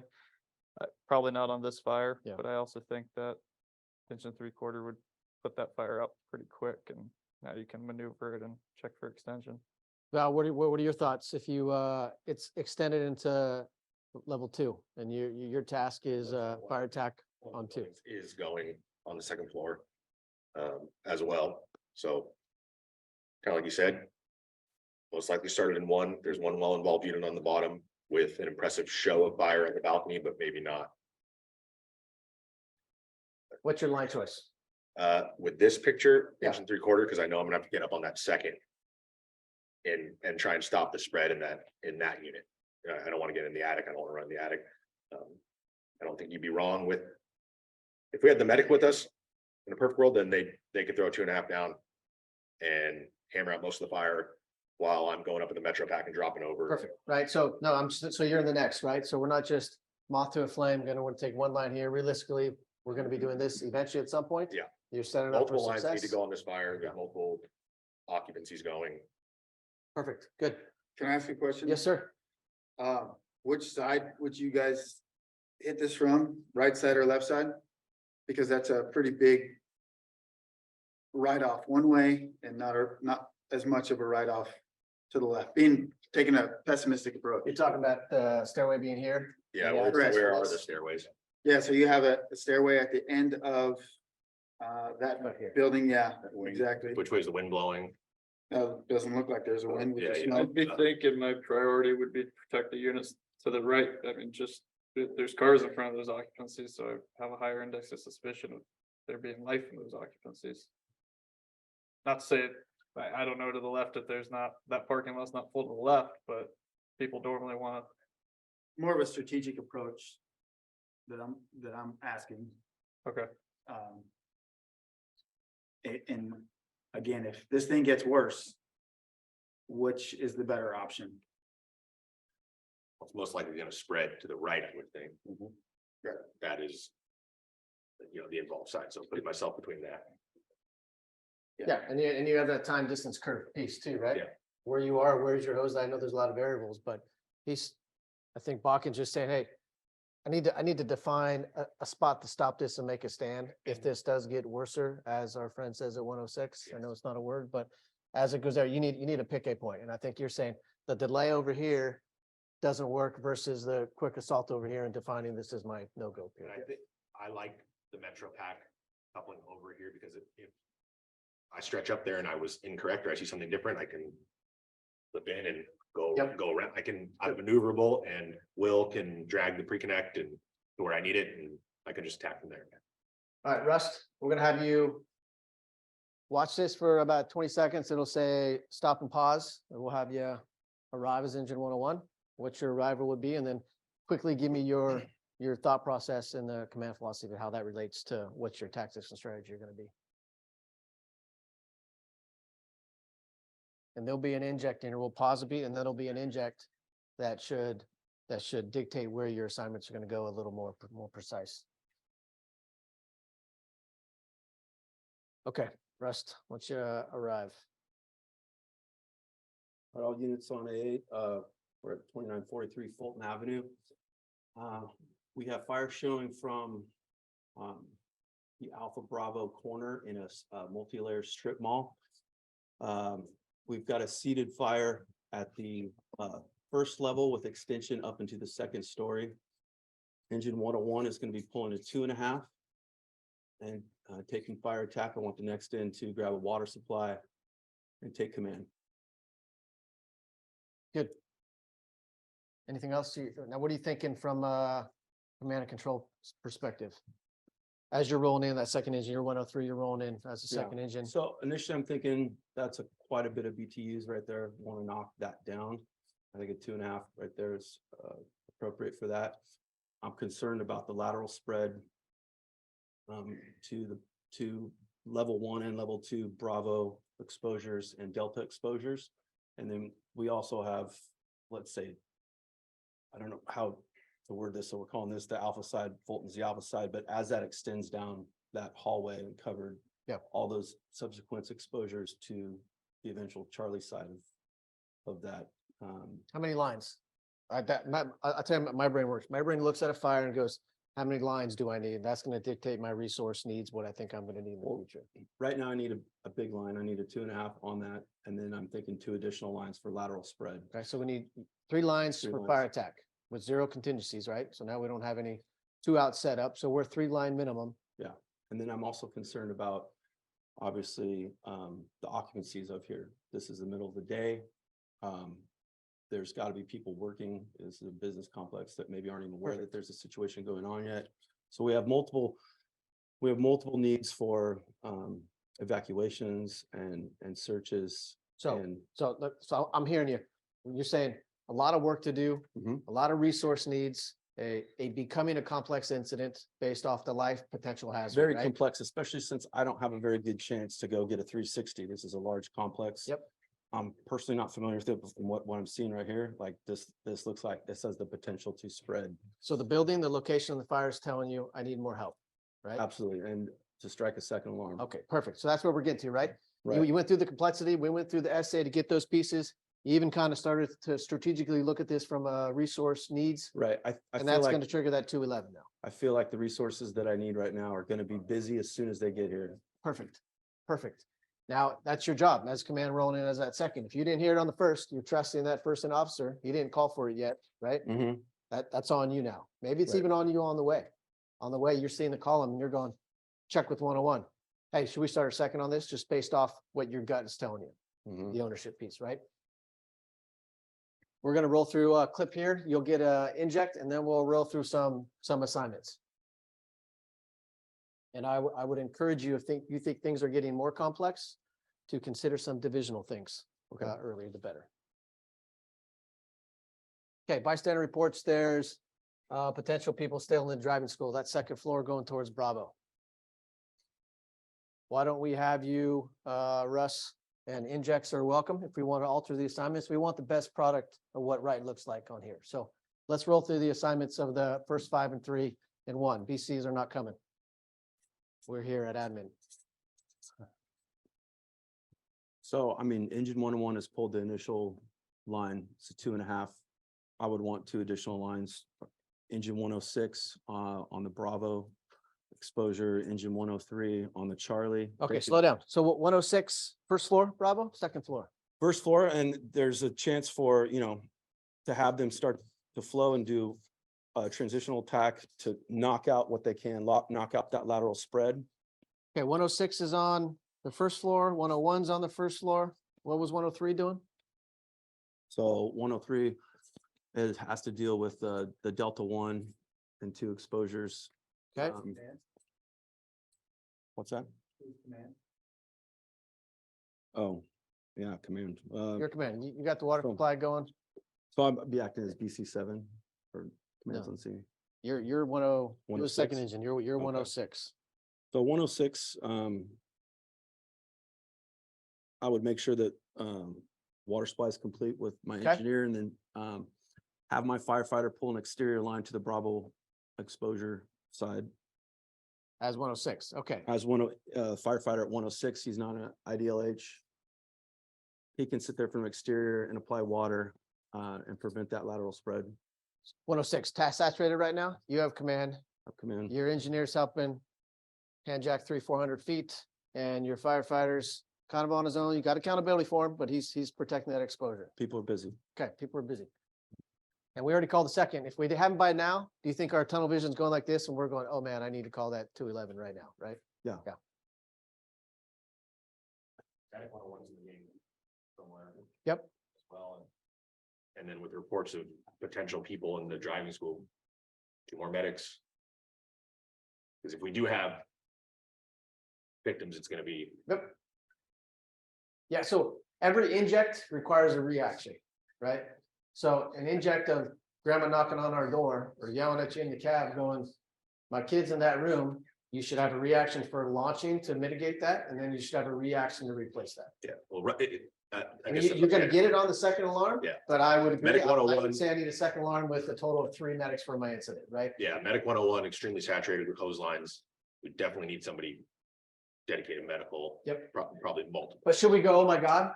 No. If somebody says, I think people are still in that business over there. No, I don't think that's gonna raise my Things are cadence turning. level at all. So maybe I direct, if I was gonna go to the second floor in Delta, maybe I target them on the second floor in Bravo first, but agreed. So 211 with additional medics, right? So we're in the next. Russ, who's my fourth engine and what are they doing? Okay, so we got third, engine 103 was the third. They're going to the Delta 1. Engine 105 is the fourth. Engine 105, we can assign them search of the first floor on the Delta 1 units. And Russ, if you want to, as the trucks come in and out, you can have them arrive however you want. But Okay. let's just get through the first 5 and 3 of their assignments. Right, so truck 106 is the first truck. They have a priority to search on this Bravo 1 exposures. We'll send them to the second story. Okay, so truck 106 is going primary and evacs on the second floor, Mhm, but targeted towards where you're getting that reports, okay? correct, the driving school on the second story. Bravo 1, Bravo 2 occupancies. And we say primaries and evacs, right? Different than just primaries for that entire wing going down, right? Right. So I mean, good, because you're giving them a chunk of land and you're giving them their job. Perfect. Right. Obviously from the fire, clear that, and then a search and evacuate. Okay. pass. Got 2 more engines and 2 more trucks. All right, second truck will be Rescue 20. They're coming in. I'm gonna give them the opposite of truck 106, which would be the Delta 1, second story, evacuation and search. And then they're gonna be working with the hose line on engine 103. And we're gonna send, let's see,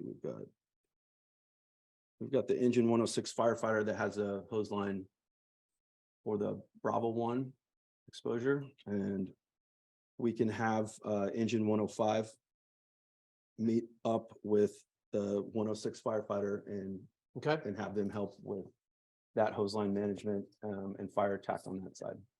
okay. One more truck, one more engine. Quick. We need to get a roof report. Hazmat is the third arriving truck. We're Okay. gonna have them make the roof. Test for ventilation and a roof report. Okay. And who's our last pumper? And our last pumper is engine 19.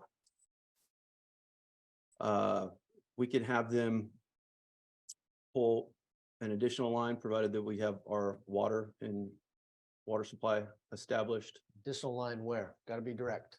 Additional line to the main body of the fire on the first floor to help with more maneuverability and advance if we need to go further into that. Okay. That, Do we have any lines on the second floor right now addressing the extension that's happening? we had the lines not to the second floor, but I'm assuming that we can take those lines from 106 and 103. Don't assume, up to those the their second. resources are Okay. are at the task level. They're Well, that would assigned and be, they're working. everything's saturated right now. I can bring those lines up to the second floor when the second alarm comes along. Or you launch that 19 line, right? Now, right now we have a 2.5 and we have 3 lines on the first floor. Right. We haven't addressed the second floor yet for fire attack, right? Right. We got searches going and evacs going. Right. So maybe, I don't know, open for discussion, but you probably got to get a line up there. ASAP, sorry. right? Okay. So we'll launch 19 as that second floor line. Now let's use the Chief Jenkins box real quick here, guys, and then we'll have a chat about this since all folks are assigned now. Perfect world. What do we need for the first floor? Engines and trucks. Right out the bat, just give me what you would want in a perfect world to complete all your objectives. On the first floor. Just looking at it. Fire attack, 2 and 1. 2 and 1, is that enough? I think at a bare minimum, probably enough, right? We can affect fire attack and search. Maybe we'll get into evacs, probably not though, but, okay, so I'll take that. How about on the second floor? Same. How about on the roof? Point that trip. Realistically, probably 2, right? In a real world to really accomplish what you want to do at a tactical level, I would say, right? So I would encourage you to look at a picture like this, Rust. Put it in this criteria, and that's going to trigger what your assignment needs are going to be in the future. So you're well ahead of the resource stuff. Okay. Because if you arrive as a first in engine on this and your task level and your narrow vision went like this and you forgot to order that second alarm, if Tim comes in behind you and he's missing it off a little bit and he happens to miss that, we're starting to get really behind. Somebody will stop it eventually and say, hey, I think we need this. That's where we are as an agency. We're really good at injecting the right thing in the right manner. But just use the box method for your resources. I think you can, I know you well enough. You're an operator. You can look at that and be like, I need 1, 2, 3, 4, 5, 6. Yeah, I'm all at resources. Second one. Yeah. Next, thank you.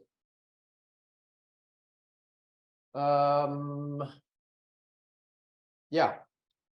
Any other thoughts on resource assignments? Tim, what would you do differently versus what Rest did? I would have had my medic go up to the second floor pretty quickly.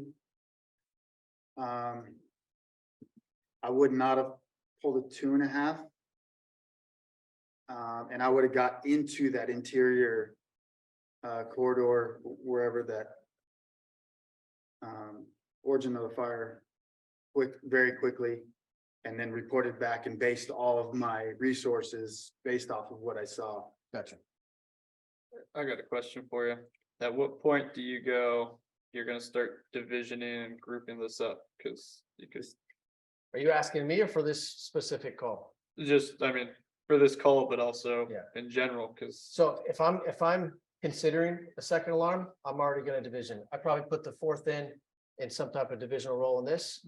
I probably give, if honestly, if this happens, tomorrow when I'm working at B7 and this happens first, I'm gonna flood Tim with resources right here for fire attack and search. I'm gonna flood my pieces up here. And if I don't get some really quick things that I want, I'm gonna start divisioning both of these pieces off. And I'm not gonna give the first floor to him.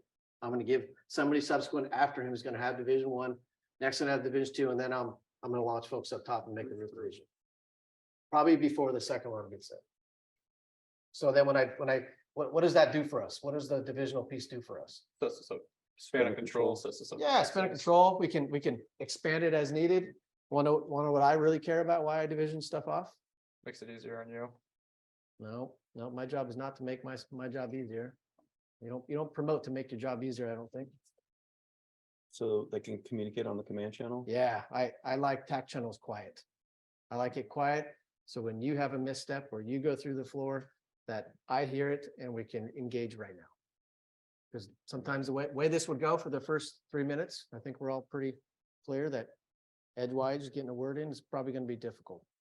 So if I can minimize that, launch a good operator out face to face, handle their business, give him his boundaries, resources, and objectives, that radio traffic is going to come down 80%, I would guess. So in general, anytime you're thinking second alarm, you're starting to think about division. If I call a second alarm, I better have a division set up by the time that second alarm gets there at some level. Doesn't have to be all of them. Sure. And then what are we thinking out if we're doing divisions and a second alarm? What do we really need to think about? You could think about a staging area and requesting additional TAC channels. The comms package, right? We don't have a comms package. You have to ask dispatch for a couple more TACs in the command channel, but now I'm really trying to get in the next. Sure.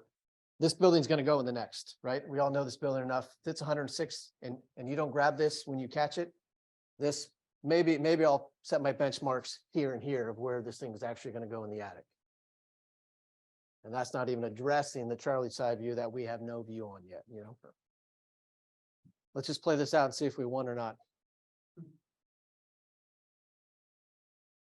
And the 2.5 piece, we could chat about that. Is Russ wrong? No. Nope. He had the intel on that time, that specific time, and this view of the incident, and he's going, I'm going to go the BTU route, and I'm just going to try to win this thing right now. All right, nice job, man. Well done. BTU wins, man. Should we have a quick discussion about, so we launched all this stuff. Are we de-escalated yet? No. Not really, but we're on the right path for sure. How are we going to target our resources on that second floor now? What's our priority? Damage the fire. And then make sure that we have evac on the entire second floor. So evacs and primaries, and then but what's your real concern now with this? Spread through the attic. Yeah, now you're looking worried about this now. Now it's going to do this, right? I always kind of view that of like, okay, great, we won, but now we just have a problem somewhere else now. And now I need to focus my resources on that. But does it make sense that if you are continually refocusing your efforts, is that cadence off? It feels kind of off, right? If you're going, oh man, I think this thing's going to go over here when you think you won, because that was your objective, was to knock this out, so it didn't get to that. And then it gets to that now in the attic, you're going, okay, I'm off pace is what I'm saying.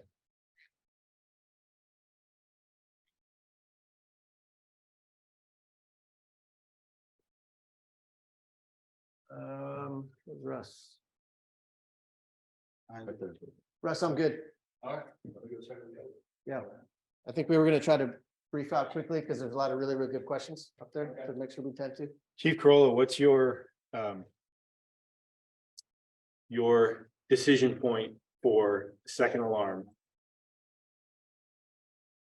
Let's say, yeah, well, we were talking about this yesterday. I wanted to know specifically what is Chief Corolla's trigger point? Because this is your worst nightmare. What do you need to hear to know that the second alarm is indicated? I look at the building location of the fire. Those are what my triggers are for where I think I'm going to need more resources. Right. I want to know because you I would lose ask sleep over you, this. I would ask you, hey, is this the building right across you from your firehouse? Right. Because I hear 29 odd Yeah. number. Honestly, I hear any odd number between 28 and 3,000 on Fulton, and I automatically think it's this building. Yeah. Be quite Ryan Ross is probably going to start his arrival report with Chief. This is it. This is the one we That's were all it. worried Just about. this is it. Yeah, no, I believe. Right? it. And then So that'd be a trigger right there. right there, you would just Strictly off yeah. the building, strictly off the building with any type of Okay. fire, and it's outside of its incipient phase. confirmed fire. You're gonna call it right In away. this place based off the building. Right. It's based off the incipient. That's what we based off thought. The incipient phase. That's good. But Thank you. honestly, I'll give some consideration for adding more resources if I'm firing off resources that are working. Not, hey, give me 360, tactically working at that task level. I'm gonna give some consideration to resources right now. If I'm not in the next, I don't think I'm doing my job. Mhm. I'm happy to Sam's Hofbrau, like Kylie had. He used some of them to work on the second alarm, but didn't have all of them. Can I sleep with that choice every day of the week? Good question is maybe like when you don't. The Fulton fire we had on that you guys had, I didn't, because my essay driving in there was I hear 24 ad, I hear two more other rigs add. Normally where I would say, stop, no more ads. I looked at the column and told dispatch, I'll keep those ads. So now I go, oh, I don't need a second alarm, even though maybe that building based off the fire conditions would dictate that it does initially. But building, fire, and location. What else? Just building, fire, and location? No, Oh, no, those are my general principles. okay. I was like, I mean, without getting like targeted of, Yeah. hey, you have this, or this. What else dictates that we shall call a second alarm? What else? 85 degrees or higher. At Ellis. Hold it right away. Yeah, well, I don't think he would always do the second alarm piece, but he would add more resources. Yeah, there's some truth to that too, where you would add more, but, For sure. Chief Bakken, someday, what's a trigger that you shall bang out a second alarm? I don't know, I'm an optimist. Well, because you Is said that on they have to video? be pessimistic. Okay. Oh, great. And you're aggressive. Yeah, and I'm hyper aggressive. You have it out How before. about some IWIs? How about some Yeah, for some sure. significant firefighter Yeah. injuries, fatalities, things like that, And right? You would pull a second alarm based off of X, Y, and Z.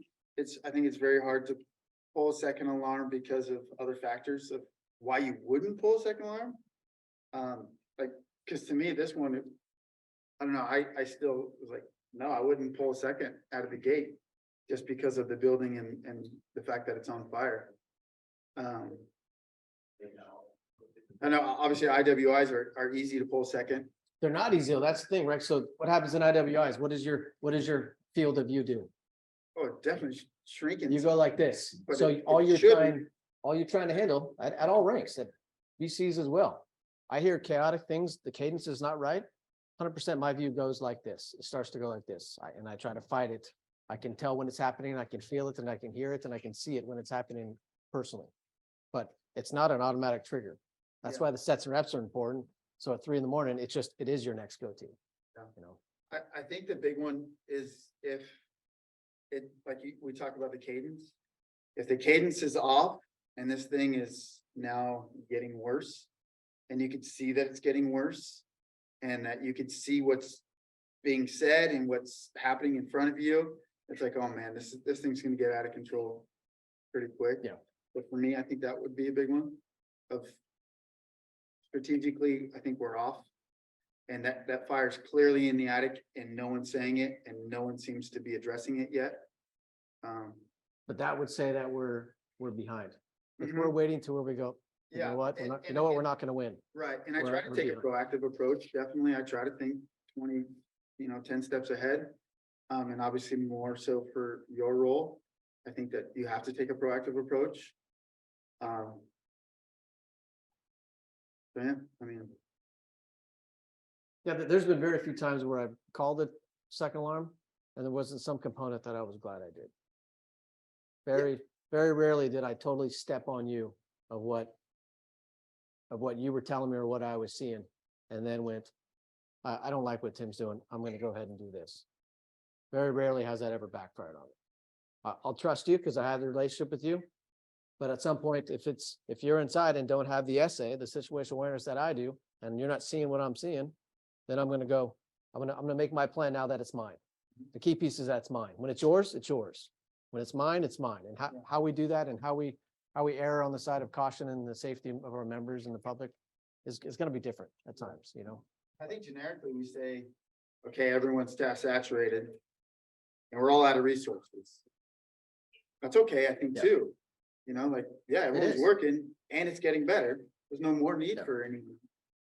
So sometimes I'll inject on the way there. Hey, Tim, we're gonna need a second alarm on this. Usually that's enough for you or anybody else to go, yeah, it's probably a good idea, right? I'm not stepping on you. I'm not saying, I'm not getting there. I'm not ordering it before you. I'm giving it to you going, hey, I just want to make sure that you're considering it on this piece. And most of the time it's like, yeah, it's probably a good idea, or no, it's definitely just a little dumpster in the back. We're good, you know? That's where the personnel stuff comes in, of like how you say what you say matters and how you say it, right?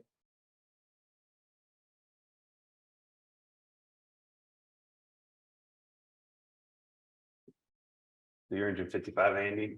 You'll be engine 50, Julian. Truck 50. And you're the firefighter on engine 55.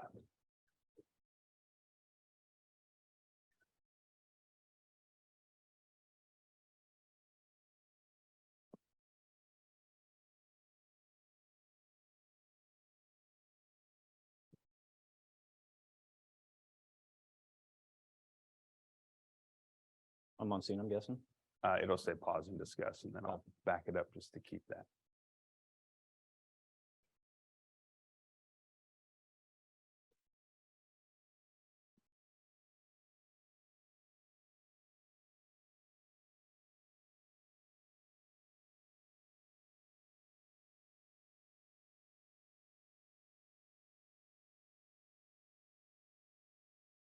All right, so just right through the first four of the command philosophy as you arrive, and then I'll have you give an arrival report. Okay, so my situational awareness is that I'm arriving on scene. I have a working fire. Looks like we have vehicles not only in the driveway, but in front of the driveway on the street. So more than likely, there's some people there. It's a two-story structure with a working fire. Hard to tell from the Alpha side whether that fire is on the first floor, second floor. It looks like it's coming from the Charlie side. So a lap would be imperative. And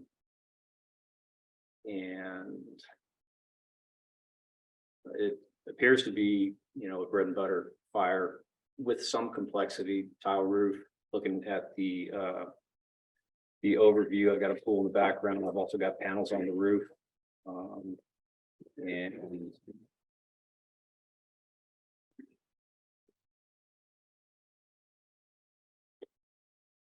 other than that, very straightforward. Okay, and then what would your arrival sound like? With my engine 55, engine 55's arrived at 10009 Crooked Stick, two-story residential. Heavy smoke showing from what appears to be the Charlie side. Initiate fire attack. Next in engine, take command and get a water supply. At this point, I'm going to have my firefighter stretch a line to the front door while I gain access And get a 360. Okay. Confirm where that fire is coming from. And then give a CAN report once I get good situational awareness on the entire structure. Okay, perfect. Anything to add from anybody? So, I mean, it's hard to tell. It could be also something burning in the backyard. I mean, just from the picture, I see, I mean, and this is not a live, probably a live fire picture, but there are some things that is probably on the second story, if those are like blacked out windows. But again, like just from what I'm looking at, it could also be something burning in the backyard, you know, so a 360 is going to be pretty important to get that quick. So we talked about realities as opposed to getting a 360, right? Conditions, smoke or fire conditions are probably going to be the one that lead us to that, right? We've probably all seen the hose line that gets stretched through the house to put out the shed fire, right? Because they just went quick through the front door instead of grabbing that 360. So good. I'm just going to switch the lens right now based on your arrival report and a lack of direction to you as a firefighter. What is the tactical assignment that was given? Stretch a line to the front door. Okay, so using this command philosophy to get to how you're going to determine to do that, just walk us through that verbally. So personally, what I would do, knowing that we're at 55, I'm gonna have time. So when I come off, depending which way we came in on the street, I would probably go real quick and peek at that gate and make sure if we came in that way that I saw the backyard, that it wasn't a barbecue or outside fire in. Because as said, could be somewhere in the backyard, which would be an easy pull down that gate. But go up there, get a little more time to check if that is smoked out windows, which I think it is, then I would assume that it's a fire in the inside the house. If I stretch the front door, I'd work, get my line charged up and work on forcible entry and basically just await Captain Whaley to come back with a lap, maybe some better direction. I'd probably be a little hesitant to charge the line if I hadn't went and peeked at it, because just with the cars in the driveway, if I had 150 feet, 200 feet of charged 1 3/4, it's going to take us a bit now to come and go back around the car to reposition that line. Okay, so situational awareness kind of bleeds into the complexity here, right? Is a 2-story house more complex from a stretching a hose line standpoint? Yeah. Is being at 55 with the delayed second line a complexity, right? These are all things we're thinking about.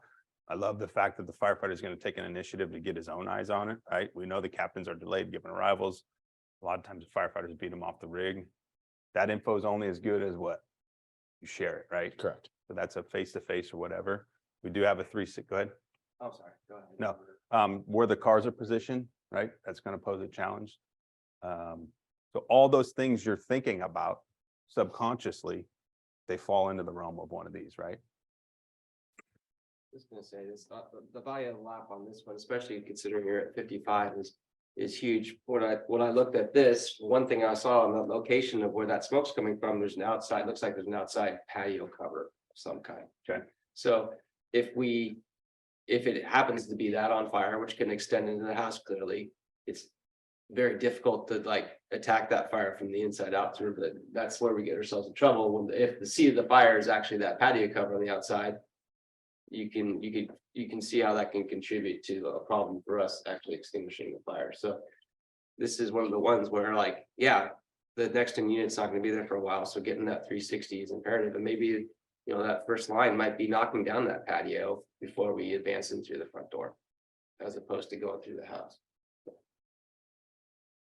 I was thinking along the same lines as Val with getting to that front door and maybe holding off on charging, but more so, you know, obviously forcible entry if the door is open or whatever it is, and then maybe getting a peek of that first floor myself. So I'm running in when I initially looked at it, I'm seeing the smoked out window. So I'm thinking something's affected on the second story. We still got to clear the first story. So while my captain's getting a 360, getting a look at it, I could get a look. Maybe it's with the garage there, possibly the kitchen behind it, started in the kitchen, lapped up. Maybe it's down there. We take, just kind of getting a full perspective, or just like, Val said, if it's in the backyard and I got to peek somehow before my captain, I could redeploy down that Delta side. So, yeah, I could probably have the first floor pretty much cleared by the time we meet back up and we're ready to push upstairs, if that's where it ends up being. And if it's clear on the first floor, if I pop that door and conditions are good, by the time Captain Whaley gets there, this could be an easy dry stretch up those stairs to an isolated, upper level bedroom fire on the Charlie Delta. That instead of humping all this charged into the quarter, we could dry stretch up the stairs, charge it up on that landing on the second floor and hopefully get a fast knock on it that way. Just only being 2 of us, I know, in 55. And one thing we haven't touched on is that the initial RP stated they heard a loud bang. Was this a bang? Was it an explosion? What are we doing? Is it not just a outside fire? Was it a outdoor barbecue, propane, natural gas thing that we have feeding this at this point? Is that something that we've touched on? And can we go turn the utilities off right away, the first arriving engine, and then is this a natural gas fed outdoor barbecue kitchen type scenario? And we just got rid of the fuel source. Now we just have to put out whatever thing. Could be a very simple backyard 2-in-1 type situation, but we don't know right away. And we need that 360. We need that 360. That's So what priority are we in? Life. Okay. Middle of the day, cars in the driveway. Yeah. Nobody outside waiting for us as far as residence wise. Okay, and Julie picked up on the smoke stained windows, right? Some of them are smoke stained upstairs. So all this plays into our decision making, right? We naturally want to find the fire and put it out. That's what we do, right? The moth, the flame, that's why we sit around a campfire and stare at the fire for hours on end because it's cool. But the priority has to drive what our tactical decisions are, right? Down to the strategy, or to the task itself. Okay, so the priority is driven that. So even if this is an outside in fire, you got a decision to make. Am I gonna go inside and clear this of life? Because that's our priority. And then direct the second due to stretch a line to the Charlie side if there's a Charlie side fire? Or am I gonna go extinguish the fire and hope that that's enough to mitigate the internal hazards, right? So here's the 360 view.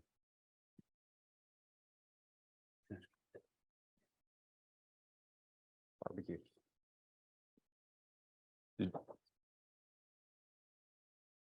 Here's your 360 that you got.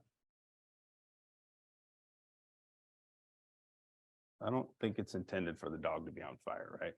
Okay, the dog's not. Just take the dog out of the picture.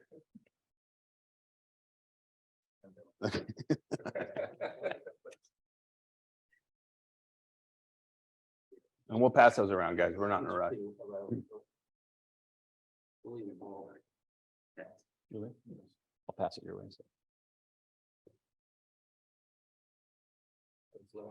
That's a reverse slider. It's still ample. It's not really burning. That's it could be essential. Blowing out the slider. Outside in. So it's an exterior fire. Outdoor kitchen. Look at the dog knocked over the barbecue. Trying to get a steak off it. Yes, sir.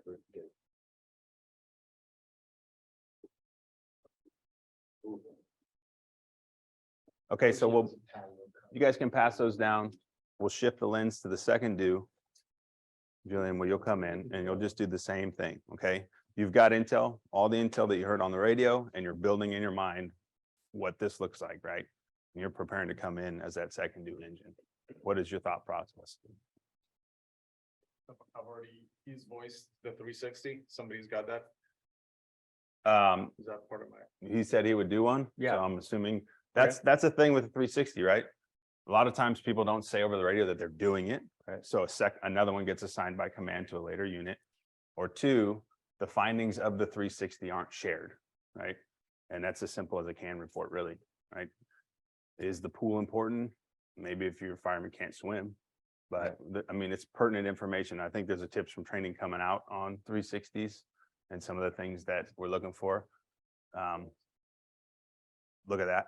But so yeah, reporting that back. So say he did the 360, what would your report have been? Okay, so what I would report is my findings doing my 360 on the Charlie side that I have appears to be an outside in fire.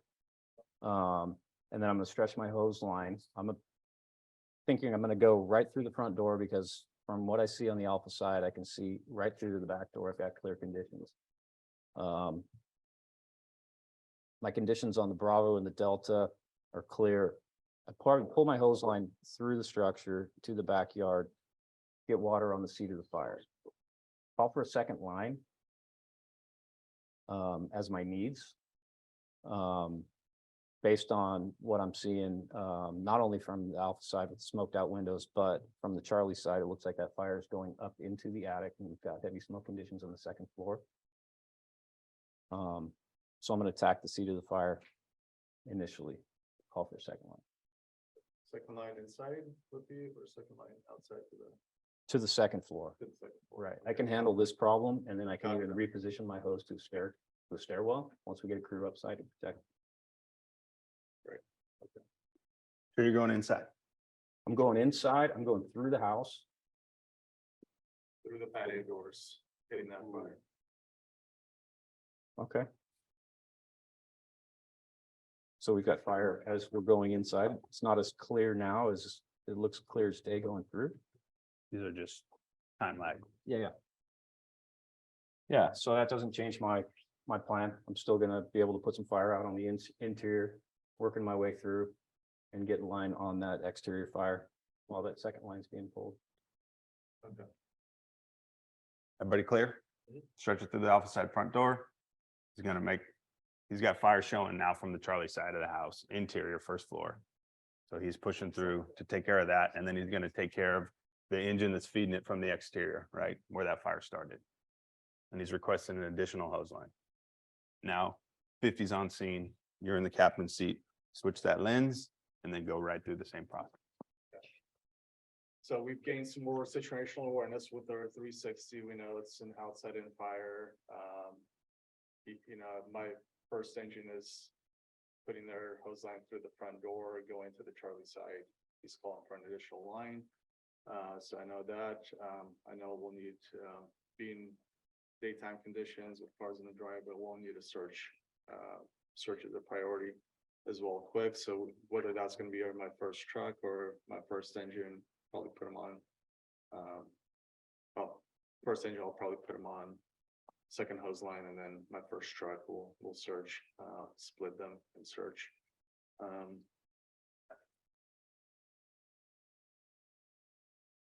So. You want me to do an arrival also? No, it's fine. Okay.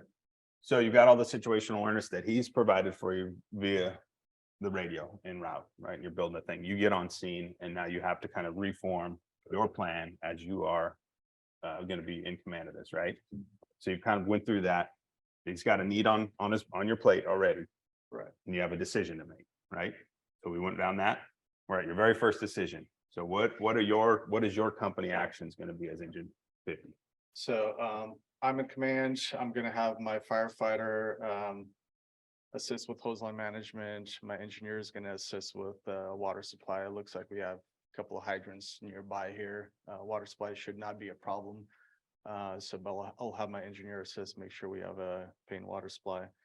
And then I'll direct crews as they're coming in, take care of his need first. And then, like I said, search is gonna be a priority as well. So still in life priority, Still not priority. right? And you chose to take command, get a water supply, and send your firefighter up to assist with hose line management. Would anybody here do something different? It's not right, it's not wrong. Just given the information you have.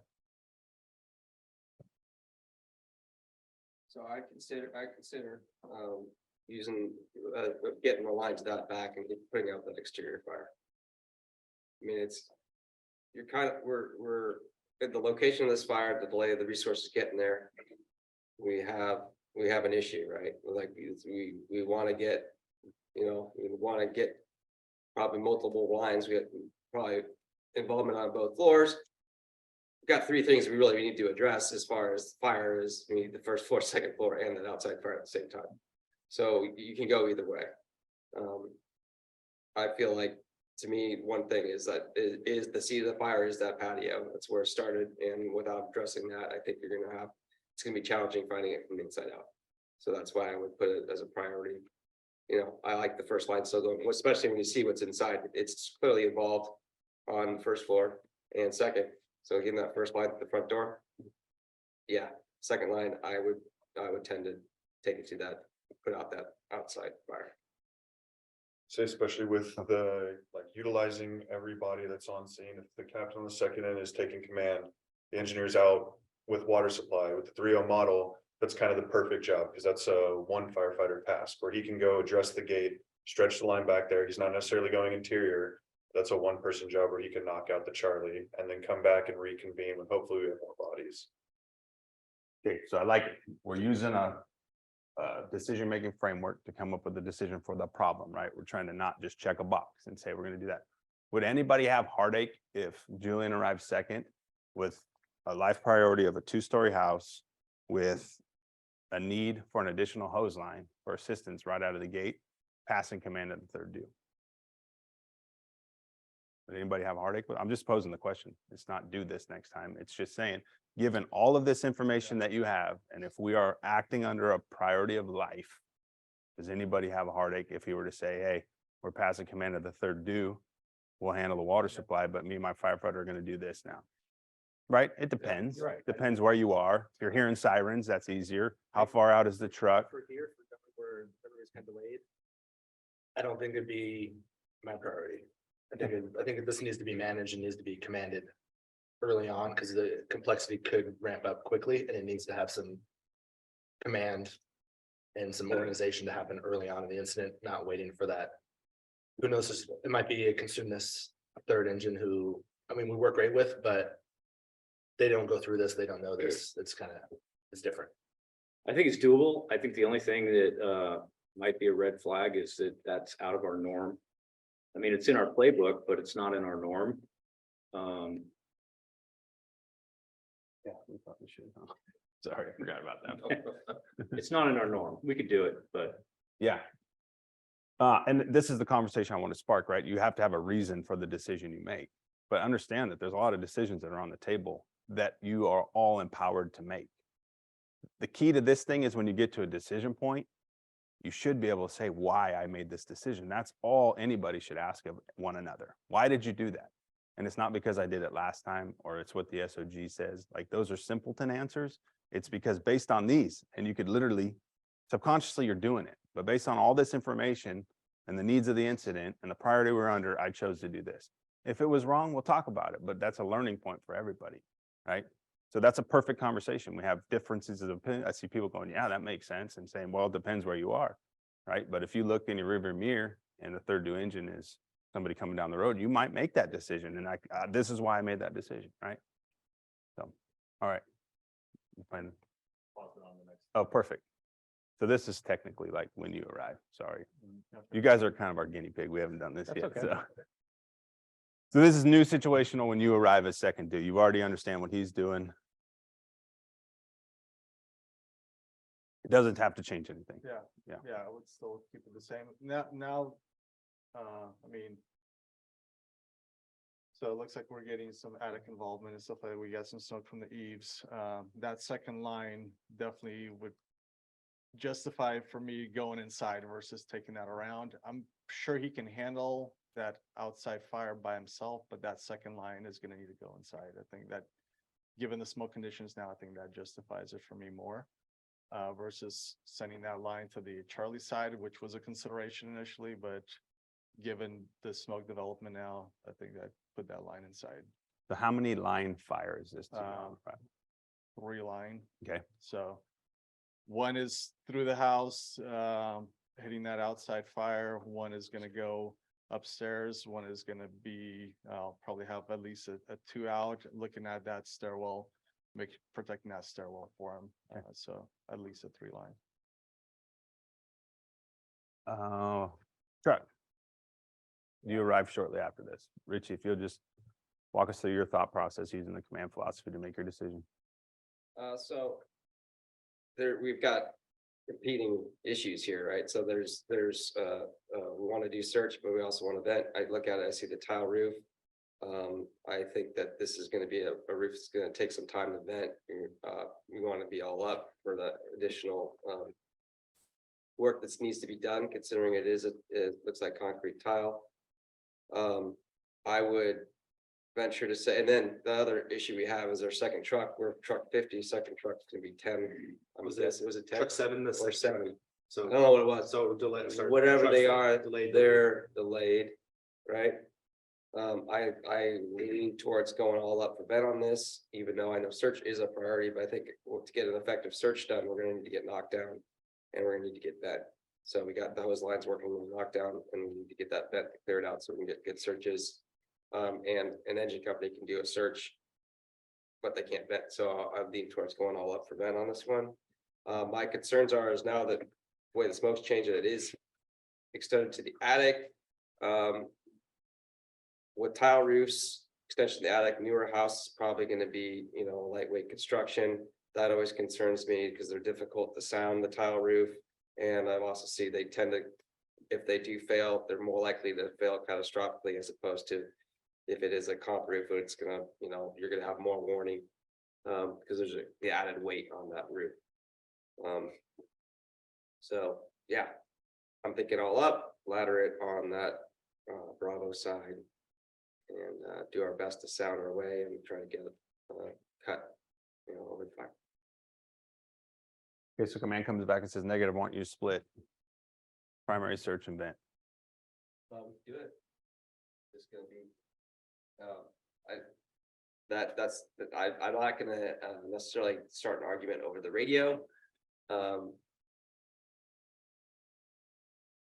you post some good reasons as to why you wanted for it. Tile roof, If I didn't. fire conditions. I could try to articulate quickly. Hey, it's a tile roof. We're gonna need, you know, this possibly those newer houses, sometimes you need to throw 28 on because the floors are taller, you know, all the, like, I need all, I need all four. Yeah, Um, and I think but that I- when you say what you're gonna do, you could provide that level of detail Yes, that they may not know based on where they're parked or whatever. Say, hey, this, we're on seeing this tile roof, all four up for vertical ventilation, right?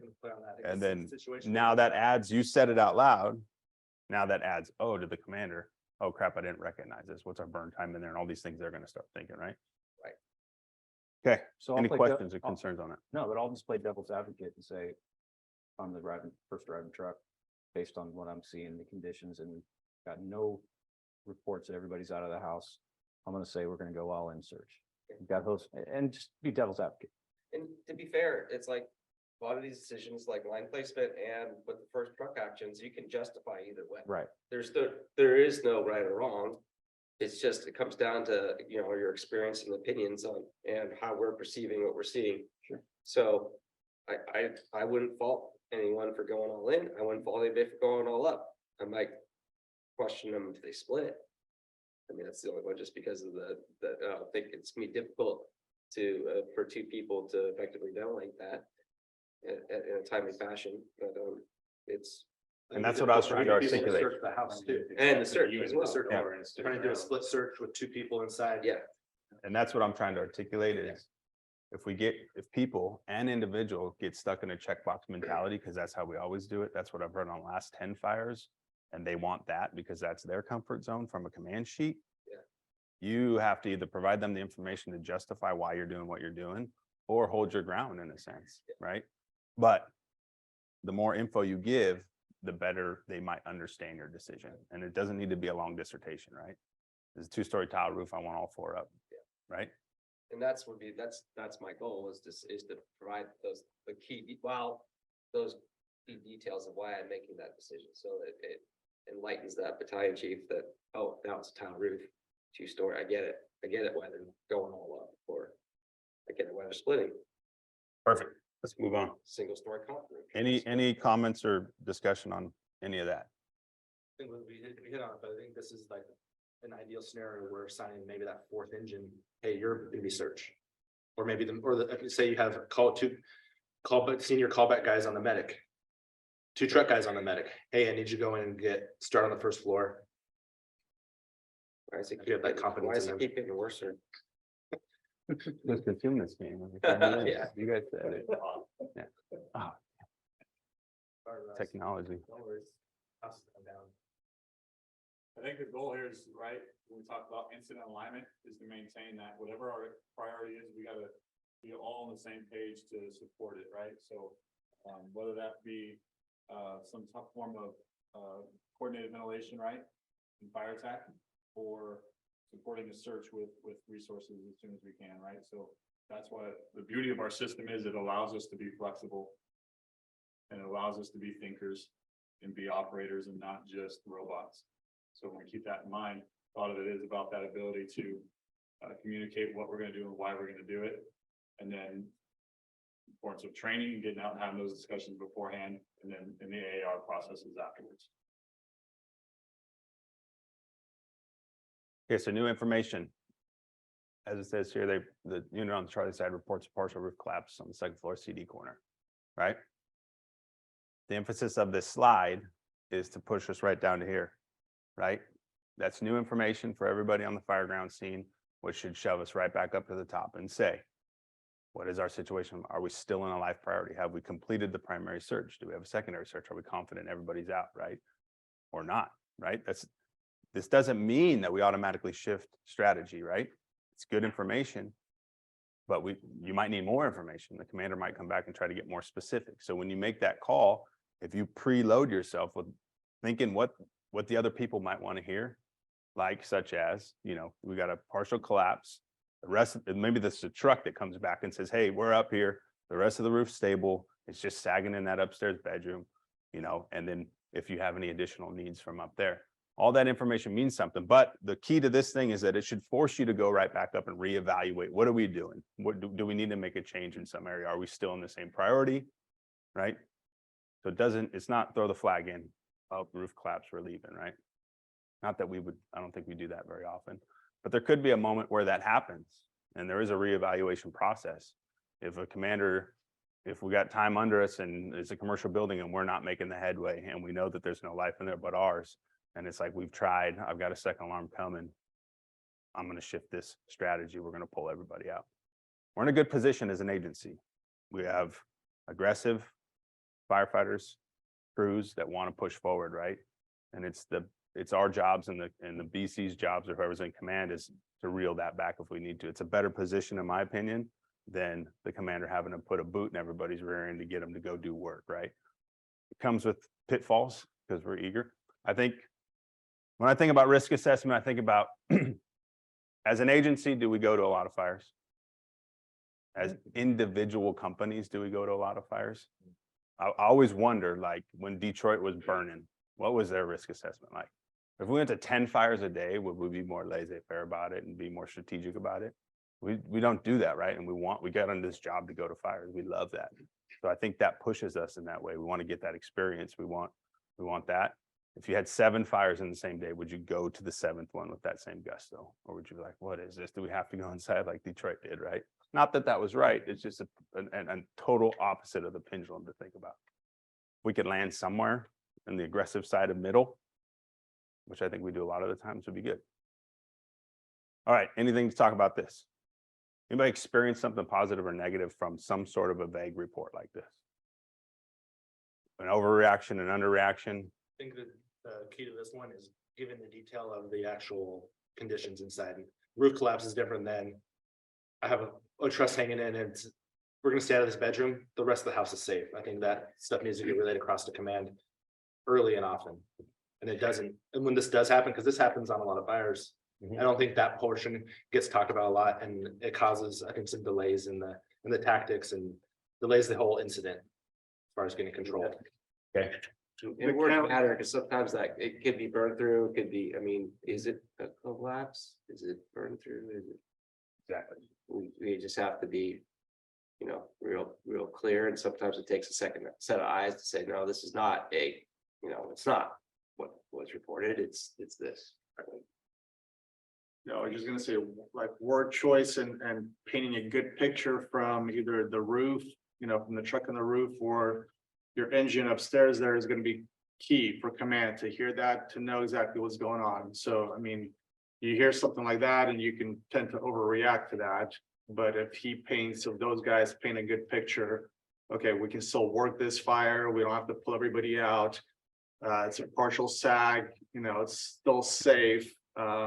And then that paints a good picture for command. I think it makes him more comfortable with whatever his decisions are going to be from that point on. I think that the thing that sticks out to me the most is, the partial roof collapse on a tile roof. That is what it is. But the scenario that you're showing us, the biggest red flag to me is the progression of fire with the amount of lines we have on it. That would be more of a red flag to me. Yeah, and that's the downside of simulators, right? We're trying to spark conversation. Yeah. Obviously, this It's fire would working. have been put out probably with the first line and doctored the 2 1 pretty quickly, but and I get that, right? We're saying we're putting hose lines in place and we're seeing it get worse. Right. Right. And I think that's my fault for not advancing this thing as quick. But I'll do it that's- better next time, but totally. Applies to what we're talking Yeah, about. absolutely. Yeah. And then from a command perspective, you hear this. What are some things that you're gonna do? Yeah, Obviously so- the reevaluation piece, but what is that essay that you need? So I need, like I said, I need that roof report from the truck. I need a count report from my engine inside to see what they see inside and how comfortable they are continuing, or what their recommendation is. Should we, back out and reevaluate, or are they comfortable, moving, keeping going? So conversation. Yeah, and then make that decision based on that. All right, let's keep going. There it is. Fire one out. All better. Fire one. Yeah. Any questions on, not so much tactically on the scenario, but using the tool as we broke it down? I think we look for, especially when we're in a promotional process, we look for black and white answers. We just want to know what is this thing? And this thing is not that. This is truly a philosophy that is grayer than gray and can be utilized in a lot of different cool ways. It is a decision-making framework. It is. Experience makes a lot of this subconscious, right? But just because you have that experience and a lot of this makes sense to you, doesn't mean it does to the next engine company coming in, the truck guys. So the radio traffic, I really like preemptive CAN reports, because as much as we don't hear 2 outlines being deployed on fires, we hear no more people inside, right? So I think back as a captain, early captain in the fires that I was like ashamed of when I come out and saw what happened after I was the first due. It took me a while to realize that's on me. Like I could have cleaned all of this up early on with a CAN report, stating specifically what we had, specifically what we were doing, and not only what we needed, but what maybe we didn't need, right? You go into that silly little bedroom fire that you knock out in a hurry, you're confined in the bedroom, you check the overhead, maybe there's a little fire and then you put it out and you come out and every bedroom's been pulled of ceiling. Like this isn't what I imagined, or the whole living room lid is dropped. But that's on me ultimately, because I didn't give the update. And sometimes it is, we don't need this. Hold everybody out. And I do think that that 2 out line is a nice placeholder for people. It gets a line deployed at a place that we can push it inside quickly if we need it. But yet it does keep some of the people out. Little access control. Totally. So something for consideration. Another thing I want to talk about, we see a lot of sending the firefighters up to assist with fire attack, which is good, but I've seen a bunch of different things. I've heard it reduced down a lot to just, I'll send my firefighter to assist. For me, that leaves a lot of gray area, because I feel like when you give your firefighter off, you have to give them to somebody, right? That's going to have accountability for them, absent an independent action if you ask them to do that. But if you're sending them, there has to be that accountability piece. And a lot of times, on a lot of small fires, we see that as an automatic secondary attack line being stretched. So if you walk up as the firefighter and that first line is not moving, you should really think about, why am I putting another line on top of it, right? You might be better off assisting them move that line through the house and put out a lot of fire with a single hose line. All right. Any questions, comments, clarification? Was this helpful? Take the word command off of it. I feel like people see that and they say, oh, that's for captains and BCs. But really, it's for a lot of things. It's a decision-making framework. All right, so today we're going to go through one of the big target hazards in Battalion 7. It's a combination center hall and townhome style of apartment. It's got some underground parking, some under the townhomes parking, and pretty much what we're going to do is I'll have somebody give an arrival report based on the conditions that you see when I play the video. And then Monty, if you wouldn't mind, like establishing command and setting the tone there, and then thinking about using your risk assessment decision points based on your resource orders, the complexity of the incident, stuff like that. And then I want everybody's involvement based on your rank and what your thought processes are, where you're going to pull the lines, how many people it's going to take to pull the lines to where you're asked to pull. So who would like to give the arrival report when we get on scene? Sure. Do you want to? Okay. So this will play until it says pause for discussion. So we're just going to let it play through. Once it plays through, I'll give you a picture, then you can give your arrival report, and then you can establish command after he gives an arrival. And I'm just showing up as second due engine or. No, you're going to be the battalion battalion chief. Okay. Yep.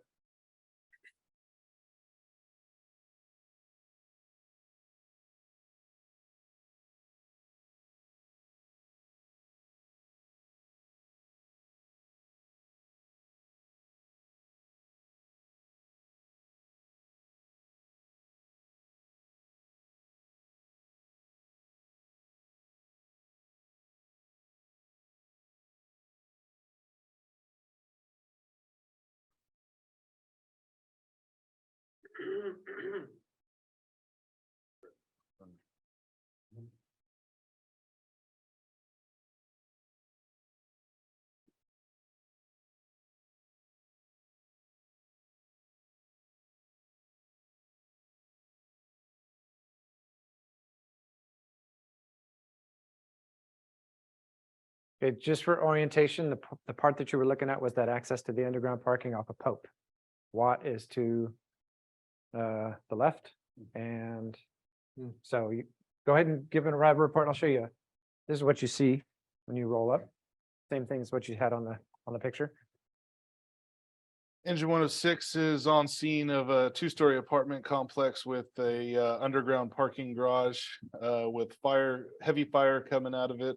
We're gonna call Pope the alpha side. Engine 106 will be making fire attack, and next in, and getting our own water supply. Next in engine take command. Good. What size line would you like your firefighter to pull?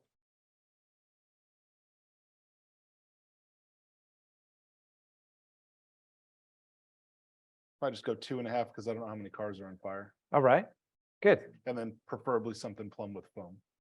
Okay. As you pull that line, what are you thinking about when you're pulling that 2.5? I'm going underground, so I don't have windows or other exits. That's probably my only egress. So maybe limit your distance inside, right? Okay. Yeah. And that's why, that's another benefit to the 2.5 is the reach. Okay. 2.5s are pretty taxing physically. Yes. So how long am I gonna be operating it by myself? By yourself, or yep. with help? Um, Engineers, when the first line off your rig is a 2.5, obviously you're thinking the criticality of the water supply. There's a hydrant nearby that you see. Is that something that you could realistically get on your own as the first in engine? I mean, 101 is going to be right on top of you. 106 or 103 is going to be right on top of you. Yeah, I think So- even if you pull past, you're probably not more than 200 feet. Okay. Good. So we'll just go with B7. You arrive with engine 106. You arrive on scene, and then we'll give you the additional resources. Okay.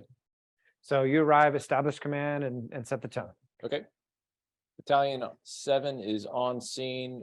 I'm gonna establish Watt command. We have a two-story apartment complex with fire in a sub-level parking garage. With the first and second floor threatened. We are gonna be in a life priority offensive strategy with the command post located on the corner of Pope and Watt. 106 is on fire attack. And I don't know the rest of my assignment. Engine 103, I need a water supply. And Nobody else is on scene yet. I mean, he used to know that area. Okay, so engine 103 gets on scene, you give them water supply and what? Anything And else? I tie in with 106 and assist with fire attack.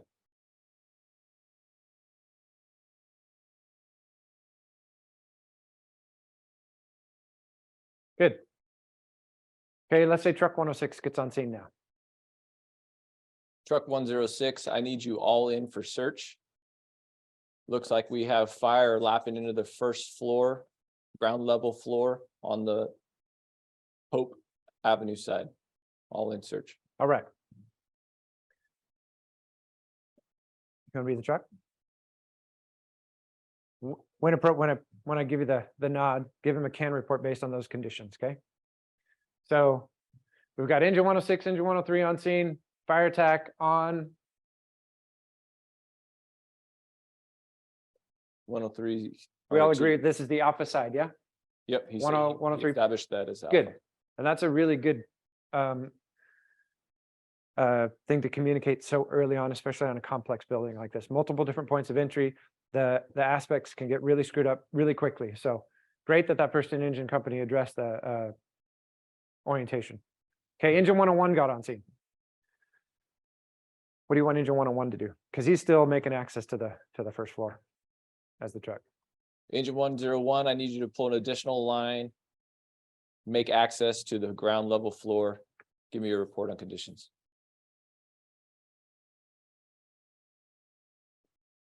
So 101's your expectation to go in the center hall on the first floor for fire attack and search. Okay. So now in theory, I have truck 106 and 101 on the ground level. Good. Okay, so give him a can report based on the conditions that you got from the truck. Command truck 106, we're in the center hallway, we made access, we have complete smoke filled center hallway, we have multiple units to clear here. recommend second truck take the Delta side entrance and start clearing those exposures. Let's get a lineup here. Through apartments 20, 25 and 27, if those are the ones threatened. So Awesome. push the fire out. Good. So with that CAN report, what are you thinking big picture? Bigger picture, I kind of cheated and saw his picture, but what he That's okay. told me, I would give him more resources and I would think starting a second alarm. Second alarm. Good. So we're just going to call the second alarm engine 1, 2, 3, 4.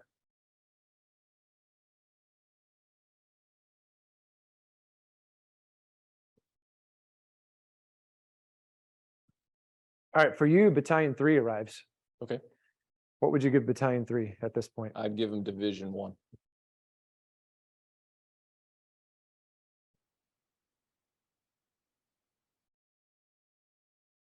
Okay. So tell me how that, have we talked about divisioning things out with boundaries, resources, and objectives? No, but I'm with you. Okay. So I'm Battalion 3. Battalion What 3. do you need? Battalion 3, I need you to take the first floor. I'm going to give you Division 1. You're going to have engine 101, truck 106. I need you to confine the fire to the area of origin, search for savable lives, and give me a report on your conditions and needs for resources. Awesome. And he already asked you for some resources too. So you're going to be, let me know that I'm already going to get you my next truck type of thing. If that played into your plans. Okay. 42, I think was the next. I didn't get a chance to see my whip. Either. We'll just say it was into 42. 42 arrives. Engine 42. Engine 42, I need you to report to Battalion 3, who is Division 1. Tie in with him and see what his resource needs are. Good. Engine 106, give a CAN report based on this next little.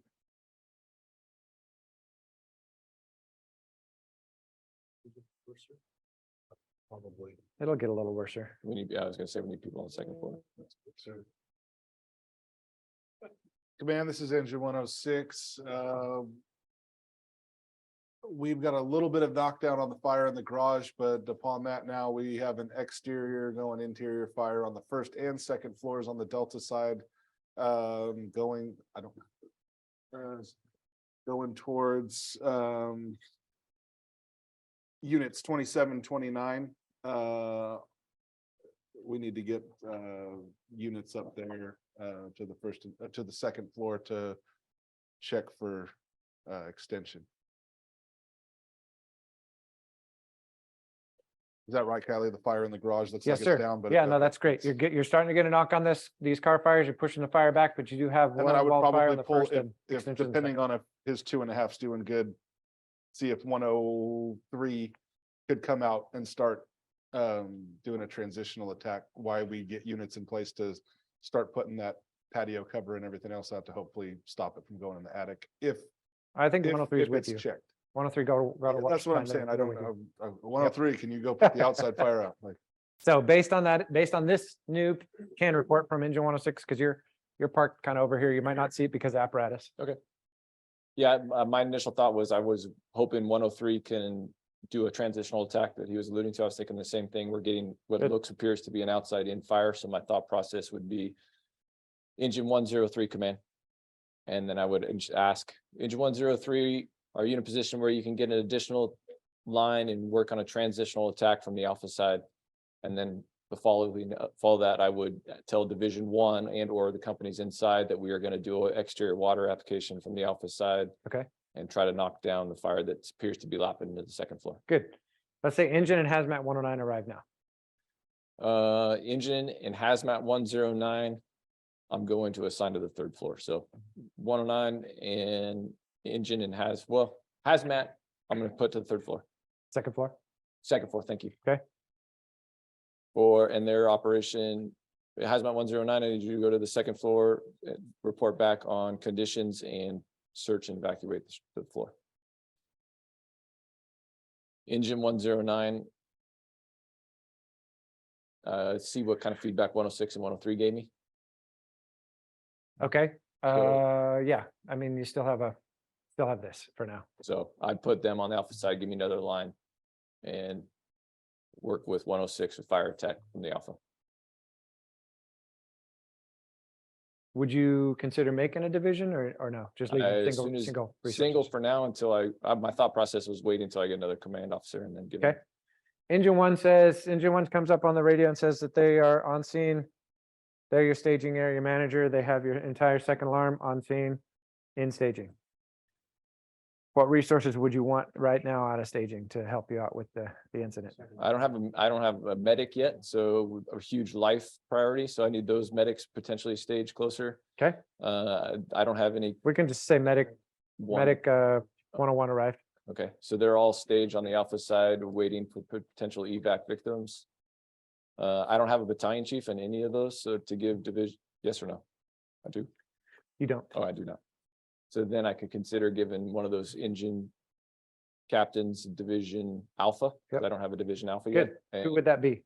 I would give it to 106 if he's not super task saturated. And if he was, based on radio traffic volume, all those kinds of things in his radio reports. I would probably give it to 109 coming in late to tie in with those guys. I agree with 109 because these guys are going to be task level. Yep. And they're going to be focused on putting that fire out.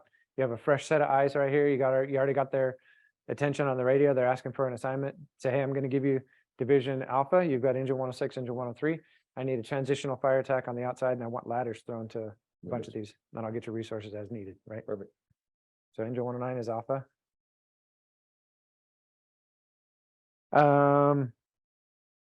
And So until based on that, Sure. based on this, and the hazmat gets upstairs and reports that they've got moderate smoke in the center hall, and they're forcing some doors, and they do have fire established in one of the units Okay. apartment. I need engine companies out of staging to report to Division 2. Okay, so I'm staging. How many engines or trucks or medics do you want? I want 2 engines and a medic for right now. Okay, so you're gonna get engine 2, engine 3, and medic 2. Copy. Engine 2, engine 3, and medic 2. Medic 2, you're to stage on the alpha side command post. Engines 2 and 3, I need you to report to the 2nd floor for fire attack and assisting with search with hazmat 109. Engine 2, you will be division 2. Awesome.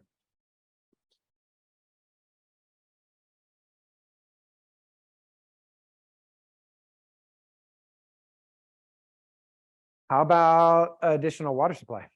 Talk about those on commercial fires. Absolutely. So I'm kind of late in establishing my water supply Okay, plans, this is really. good discussion. Yeah. So 103 gave 106 water. Yep. And then we can think now one of those engines that are freed up, I could give it to one of the ones sitting in staging engine 4. I need to think about sprinklers or FTCs and then. Which support there them. aren't any. So. And you know that because you're pre-planned. Yeah. So there aren't any. So then I'm still thinking potentially a secondary water supply anyway, just because of thinking if this does go bigger. Yep. And defensive or bigger box. So water shuttle type of scenario or relay pumping, excuse me, type of scenario. So your ICS looks like this. You've got Division A, Mhm. you've got Division 1, Division 2, staging, medical. There's one more tactical thing we need to discuss And based that's on the, go getting ahead. into the roof Yep. So and you got a truck and staging, truck 1. Yeah. Come. And you can just, I had 2 trucks in staging. Actually, I You hadn't do. touched it. Yeah. so Give truck 1 to the roof. Let's go roof division, I guess.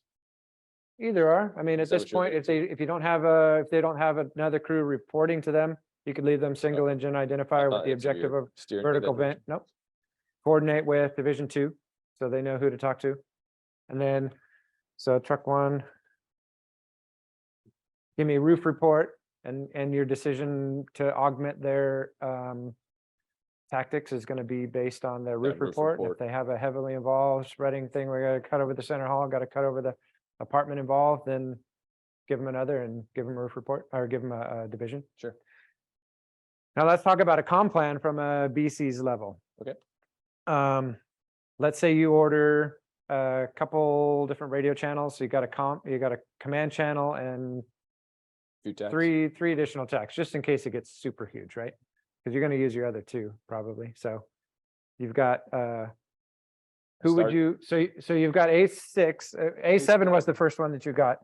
A7, A8, A9, A10, and A4. So A7 is your first one. Mhm.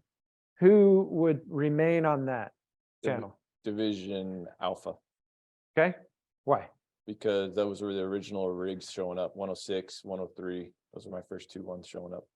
Okay, good. And then just go in And order, then, maybe 8 And for then I them did and 9 eight for them. one, yeah, 9-2, 10 we know is the staging channel, and then command. Staging's 11.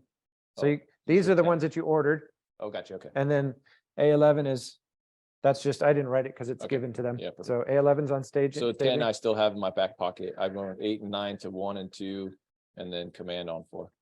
Good. Now, what happens if the truck, you need to communicate to them to let them know who to talk to, right? That's the other missing Mhm. little component. So just make sure that they know they're What going to channel 9. they're on. Another way to do it is if you have everybody, you got all this on the same TAC channel right now, and knowing that you're gonna put a truck above one of the hot division, the top floor, Mhm. is to leave them on 7. And so that the truck doesn't have to, if they're already committed to the roof, leave these guys on 7 because they're gonna be on 7 and they can talk without having to get a hold of them at the task level to try and get them to change channels. And then these guys are pretty much face to face on the outside in clear air, pretty good comms. These guys would be the ones to worry about on the inside, but you got a really good battalion chief point of contact that's gonna make that communications to get everybody to switch to 8. But to your point, my first truck I put on in Division 1, right? As Division 1? Well, is operating in Division 1. Yeah, so I would have messed up that comms plan, I think, right? Didn't I give first truck Division 1? search on the first floor. Yeah. No, I'm talking about the vent. Oh, copy that. So the guys that are going to the roof to vent, whoever that is, if everybody's, you haven't instituted this communications plan yet, the guys that are going to the roof, it's Keep easy to them just on leave the top division on the original TAC channel, because Yeah, you know the gotcha. truck is on that original, and they can talk. And then switch everybody else based on Yep, okay, I'm with the you now. fact that Makes they're in sense. clear air, they can get their stuff easy, and then the battalion chief can push that out to everybody else. Cool, Yeah, that makes sense. all right.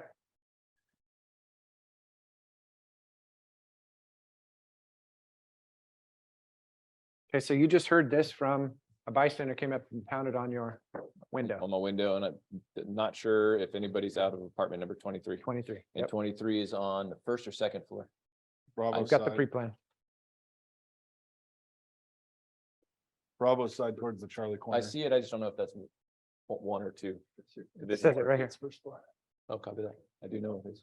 So then I would just tie in with Division 1, who you didn't give me a battalion chief yet, right? No, battalion 3 is Division 1. Okay, so Division 1, command. Yep. Go ahead. I've got reports of unknown if a victim is out or occupants are out of apartment number 23. I guess Aaron might have to send somebody, that looks like a separate building. Might have to start sending someone to the separate building. I think that's the building that we're fighting. So Division 1 copies, sorry, yeah. primary search is complete on that You're right. apartment unit, and we're getting good evacuations on the remainder. We got knocked down a fire on the first floor. Copy that.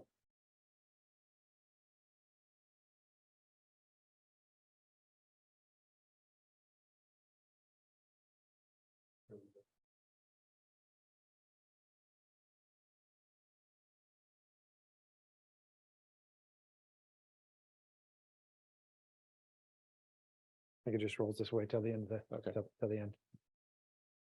Good. Span of control was manageable because you divisioned early. And then the comp plan is, I mean, you're not used to Yeah, we'll making set some comp reps plans, with so it's that, all, yeah. These guys will all talk to you on 4. The truck will still talk to you on 7, so you still need to make sure that you listen to 7, listen to the to the division, whatever division has the truck. Listen to that one as well. And then A2 is another one. This illustrates the need sometimes for an additional, like a company or At the command. post. somebody at the command post to help you out. The AC can do that. Another battalion chief could do that. And sometimes you just need the BCs to push out to be those divisions. So you could either get an AC to help you out or just call in a company from staging and say, Yeah. You're my ICP command We talked support. about this recently, when you lose the first engine to staging, potentially you could use one of those crew members. Yeah. As a scribe at Yeah. the command post, Yeah. because that guy's stuck there. If in fact you don't pull him into your incident and you lost your first engine on the second alarm sitting at staging. Yep. You'd leave 2 of them there and then you'd take one to the command post. So just from Den, the fire that happened across the Breeze mobile home park, Yes, I was staging on that. So as staging, you're able to be that scribe also, maybe not necessarily on the buggy with the beat with command, but there were several times on A4 where I was giving command an update on where he had sent resources. Yeah. Because he was trying to backlog. and I'm backtrack. just throwing out as one Yeah. additional layer to that you actually have a command driver, an assistant, if you will, one of the guys from that crew that is potentially freed up to help you scribe and prep. But that same concept. Another really good benefit of creating a comp plan and divisions is the divisions can talk laterally to each other. So let's say Division A on the outside can talk to Division 1. Division 1 says, hey, I need you to throw ladders to all the adjacent apartments to the main fire unit, because we're going to push people out those windows rather than bringing them out the center hall because they're not able to clear it, right? So you can hear that, but it's division level discussions. You don't even need to partake in that. You're listening. So you might think, okay, I need some ladder intensive people that might want to help that. Hey, and division and pre-plan, knowing that Division A is going to come to you, maybe ask for a truck or something like you can almost set that up. Hey, I'm going to give you truck 2 out of staging to help you out with that objective. One thing, I mean, there were a lot of little things that we just, that happened that we didn't talk about, like utilities and ladders, a lap, access points. Here's the challenges to this building are many. Access points to the courtyard. So like this is the courtyard looking from Watt Avenue. So you go in through this door and out that door. So can you imagine if you were told to bring a bunch of ladders? And this is the Delta, this is the entry down. So if that was the opposite side, that's the entry down towards the Delta end. So trying to bring ladders through to get to the courtyard side to rescue people out of upper floors, it's going to be a challenge. Sure. Fire doors, having to block those open. Courtyard view. Another courtyard view. So yeah, it's a challenging building. So we talk about building conditions and resources, driving your ICS, the building itself being a center hallway apartment, multi-floor. Just the arrival report would make me call a second alarm. Heavy fire we're calling out the alpha side, sub level, potential exposures to the upper floors with a nice wind, bringing it to the long side of the building. That would be a second alarm early, and then calling for maybe even adding a comp plan on your original request. Second alarm there. And then, because that gets you into the mindset of this is going to go really big, and it shortens that lag time of you already got 5 and 3, now you're going to get 4 and 2, and that shortens that lag time to get those on scene. Yeah. Would you have ordered that many tack channels for that fire in real life all at once, or Yes. you would just give me 5?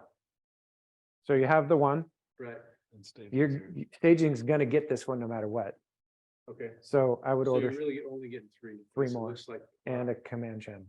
really So you get the command channel, Yeah. and then 3 only additional 3 packs. more because you want to have one in your pocket just Yeah. in case. And you can give this back once you turn the corner, like on the Sam's fire. I ordered 3 additional tack channels because I had smoke in the Goodwill. Yeah. And I had Alpha on one and Delta on one, and Delta's on the same one that the roof is on, but I had Bravo on one. but I didn't know how involved Bravo was gonna get, right? So I had one in my pocket, and then when they said, hey, it's just smoke, we're blowing it out, I got on A2 and I gave them back A10 right away, It seems, or A9, because I was 6, 7, 8, 9. it seems like it'd be better too to have it sequential versus give me 2 tack channels. Then another incident goes out, but now I need a third. Yeah. But it's You're on 8, 12 12 now, yes. and you know what I mean? Maybe so, I don't know. Yep. A consideration obviously is another consideration is time of day and how busy we are in the system, because you get 2 multi-alarm structure fires in Metro, we might be on the Charlie bank, you know, at that point. So that could be really convoluted having to. Get everybody roll over to Charlie. Yes. But yes, I would and do order them in chunks. What I know I'm gonna need +1, and then I give the one back when I don't need it. I was just gonna ask, Ryan, you have pictures of the Charlie and Delta side down there in Bravo on your table? Yeah. You're asked or assigned to get a lap. Take a look at any combination of those, either Bravo and Delta or Charlie and Delta, and tell us what you communicate to command.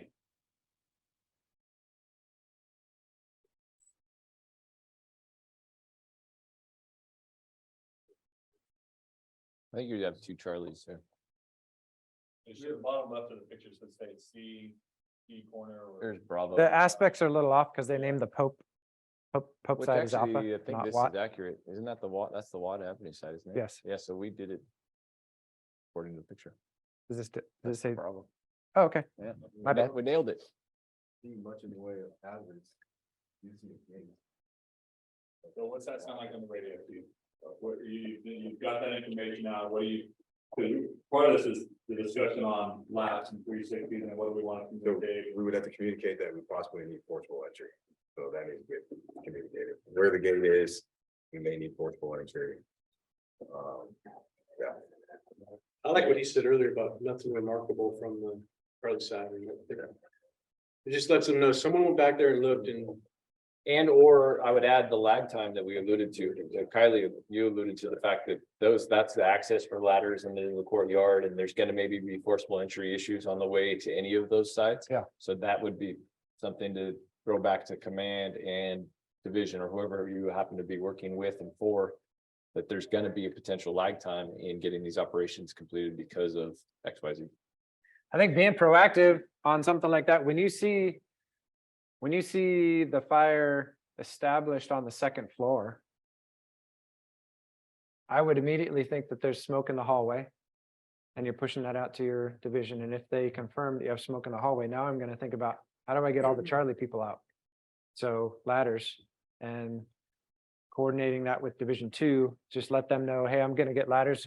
It's going to be Division Charlie working on the courtyard side.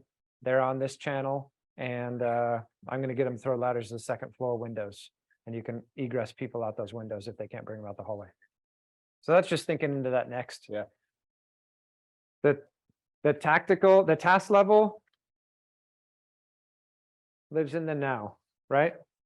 So people that are pulling hose, people that are dragging victims, people that are getting water supply, whatever, you're living in the now timeframe. I am now dragging hose. I'm now extinguishing the fire. I'm now cutting a hole. The tactical level is in the next time frame. So talking about the concept of ventilation, the concept of search, and augmenting those things because you're living a little bit ahead of the task level stuff. So you're pulling a line in order to make access for people to do a search, or you're pulling the line and you're going to coordinate with ventilation once it gets in place. And then the strategic level is in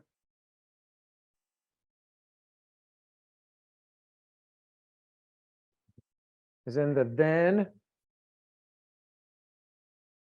and what if.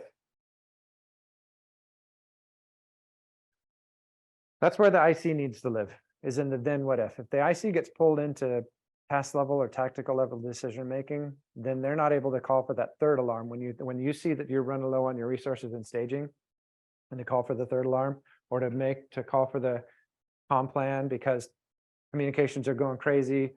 Or to be able to acknowledge the person that's banging on your window that says my family member's in apartment 23. You might not even hear that if you're sucked into these lower time frame level decision-making components of the now and the next. So you did a great job divisioning this out really early. And that's the key to success on large scale incidents, is to make divisions early, because you can always wrap them back down and fold them back into command. But it's hard to spool it up if you didn't set it up early like that. So you've been very quiet, Brendan. Just soaking it all. I don't think you've said a word today, which is very unusual for you. What do you got? I got nothing. Yeah, you do. Give me thoughts on this. No, I'm good with that. You're good with that. Another dad. You concur. I concur. I concur. You concur? The time frame thing makes sense to you guys though? Mhm. Yeah. Pretty good. Okay. Any thoughts, concepts, take homes for people on Zoom? Any questions on Zoom? How does this impact at the firefighter? We've all in this room have been a firefighter, right? Somebody just miraculously showed up, there was either an engineer or a captain, so. How's this? How going through the command philosophy, that decision-making process? What's that look like from the firefighter's perspective, do you think, from first in, or heck, even being on the truck, for those of you that have been on a truck as a firefighter, right? What process are you going through, sizing this up, make a decision on what tools to use, what decisions you're gonna make at the task level? Let's say you were assigned to truck 106 as a firefighter, I believe they were on Division 1, right? Yeah, so what's that look like to you? Let's say I don't know that the fire is going that in depth with this. I really don't. I think it's. they're not gonna be thinking tax No. channels or anything, but they are making decisions on what to do, right? Like how they're gonna.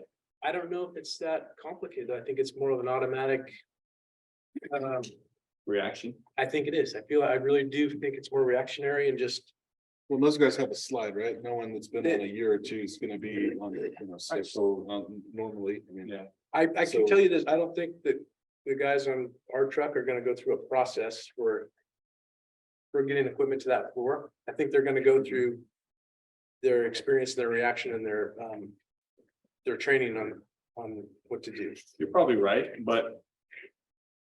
But if you got something to, I'd like to understand what you're trying to say here. What I'm saying is that whether or not, it's sort of like the RPDM that we talked about before, right? That's all the same stuff. It's the decision-making process, just when you're doing it, you see actually do why. Right? Yeah. They're still going through that process, through the command philosophy process, the size up portion of that, right? So whether or not they are cognitively doing it, at some point when you come back and have a conversation about it, you're gonna ask those questions if you wanted to evaluate what you did, right? So. And I think just on a simple level, what you guys are kind of getting to is, so what is that truck thinking? We have a center hall fire. What's search look like? What tools am I gonna need? What kind of communication are we gonna have? What kind of accountability? Are we gonna split our crews to a left and right hand side of the hallway? That's down into the task and tactic level that you're alluding to. Now we're within the truck walls and we're getting off the truck. What are we doing? Like, hey man, we got center hall. We'll take the left-hand side. You guys take the right. When you come back out, let's meet back up and we'll bump down it, whatever that looks like for whatever training and communication that you guys have implemented. Yep.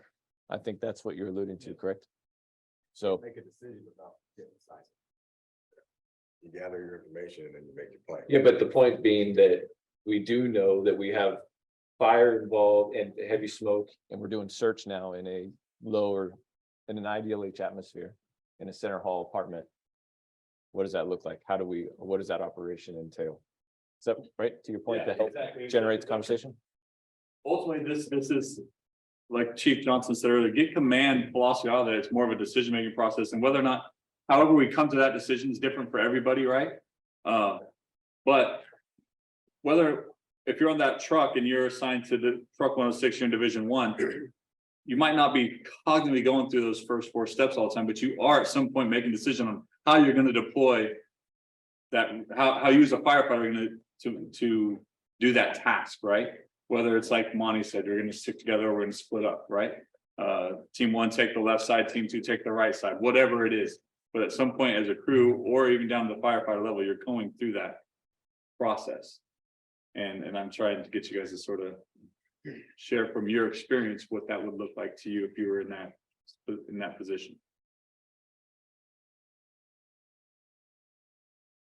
Good. Cool. No other questions. We're going to go ahead and get out of here. Thanks for watching, and we'll see you guys next time.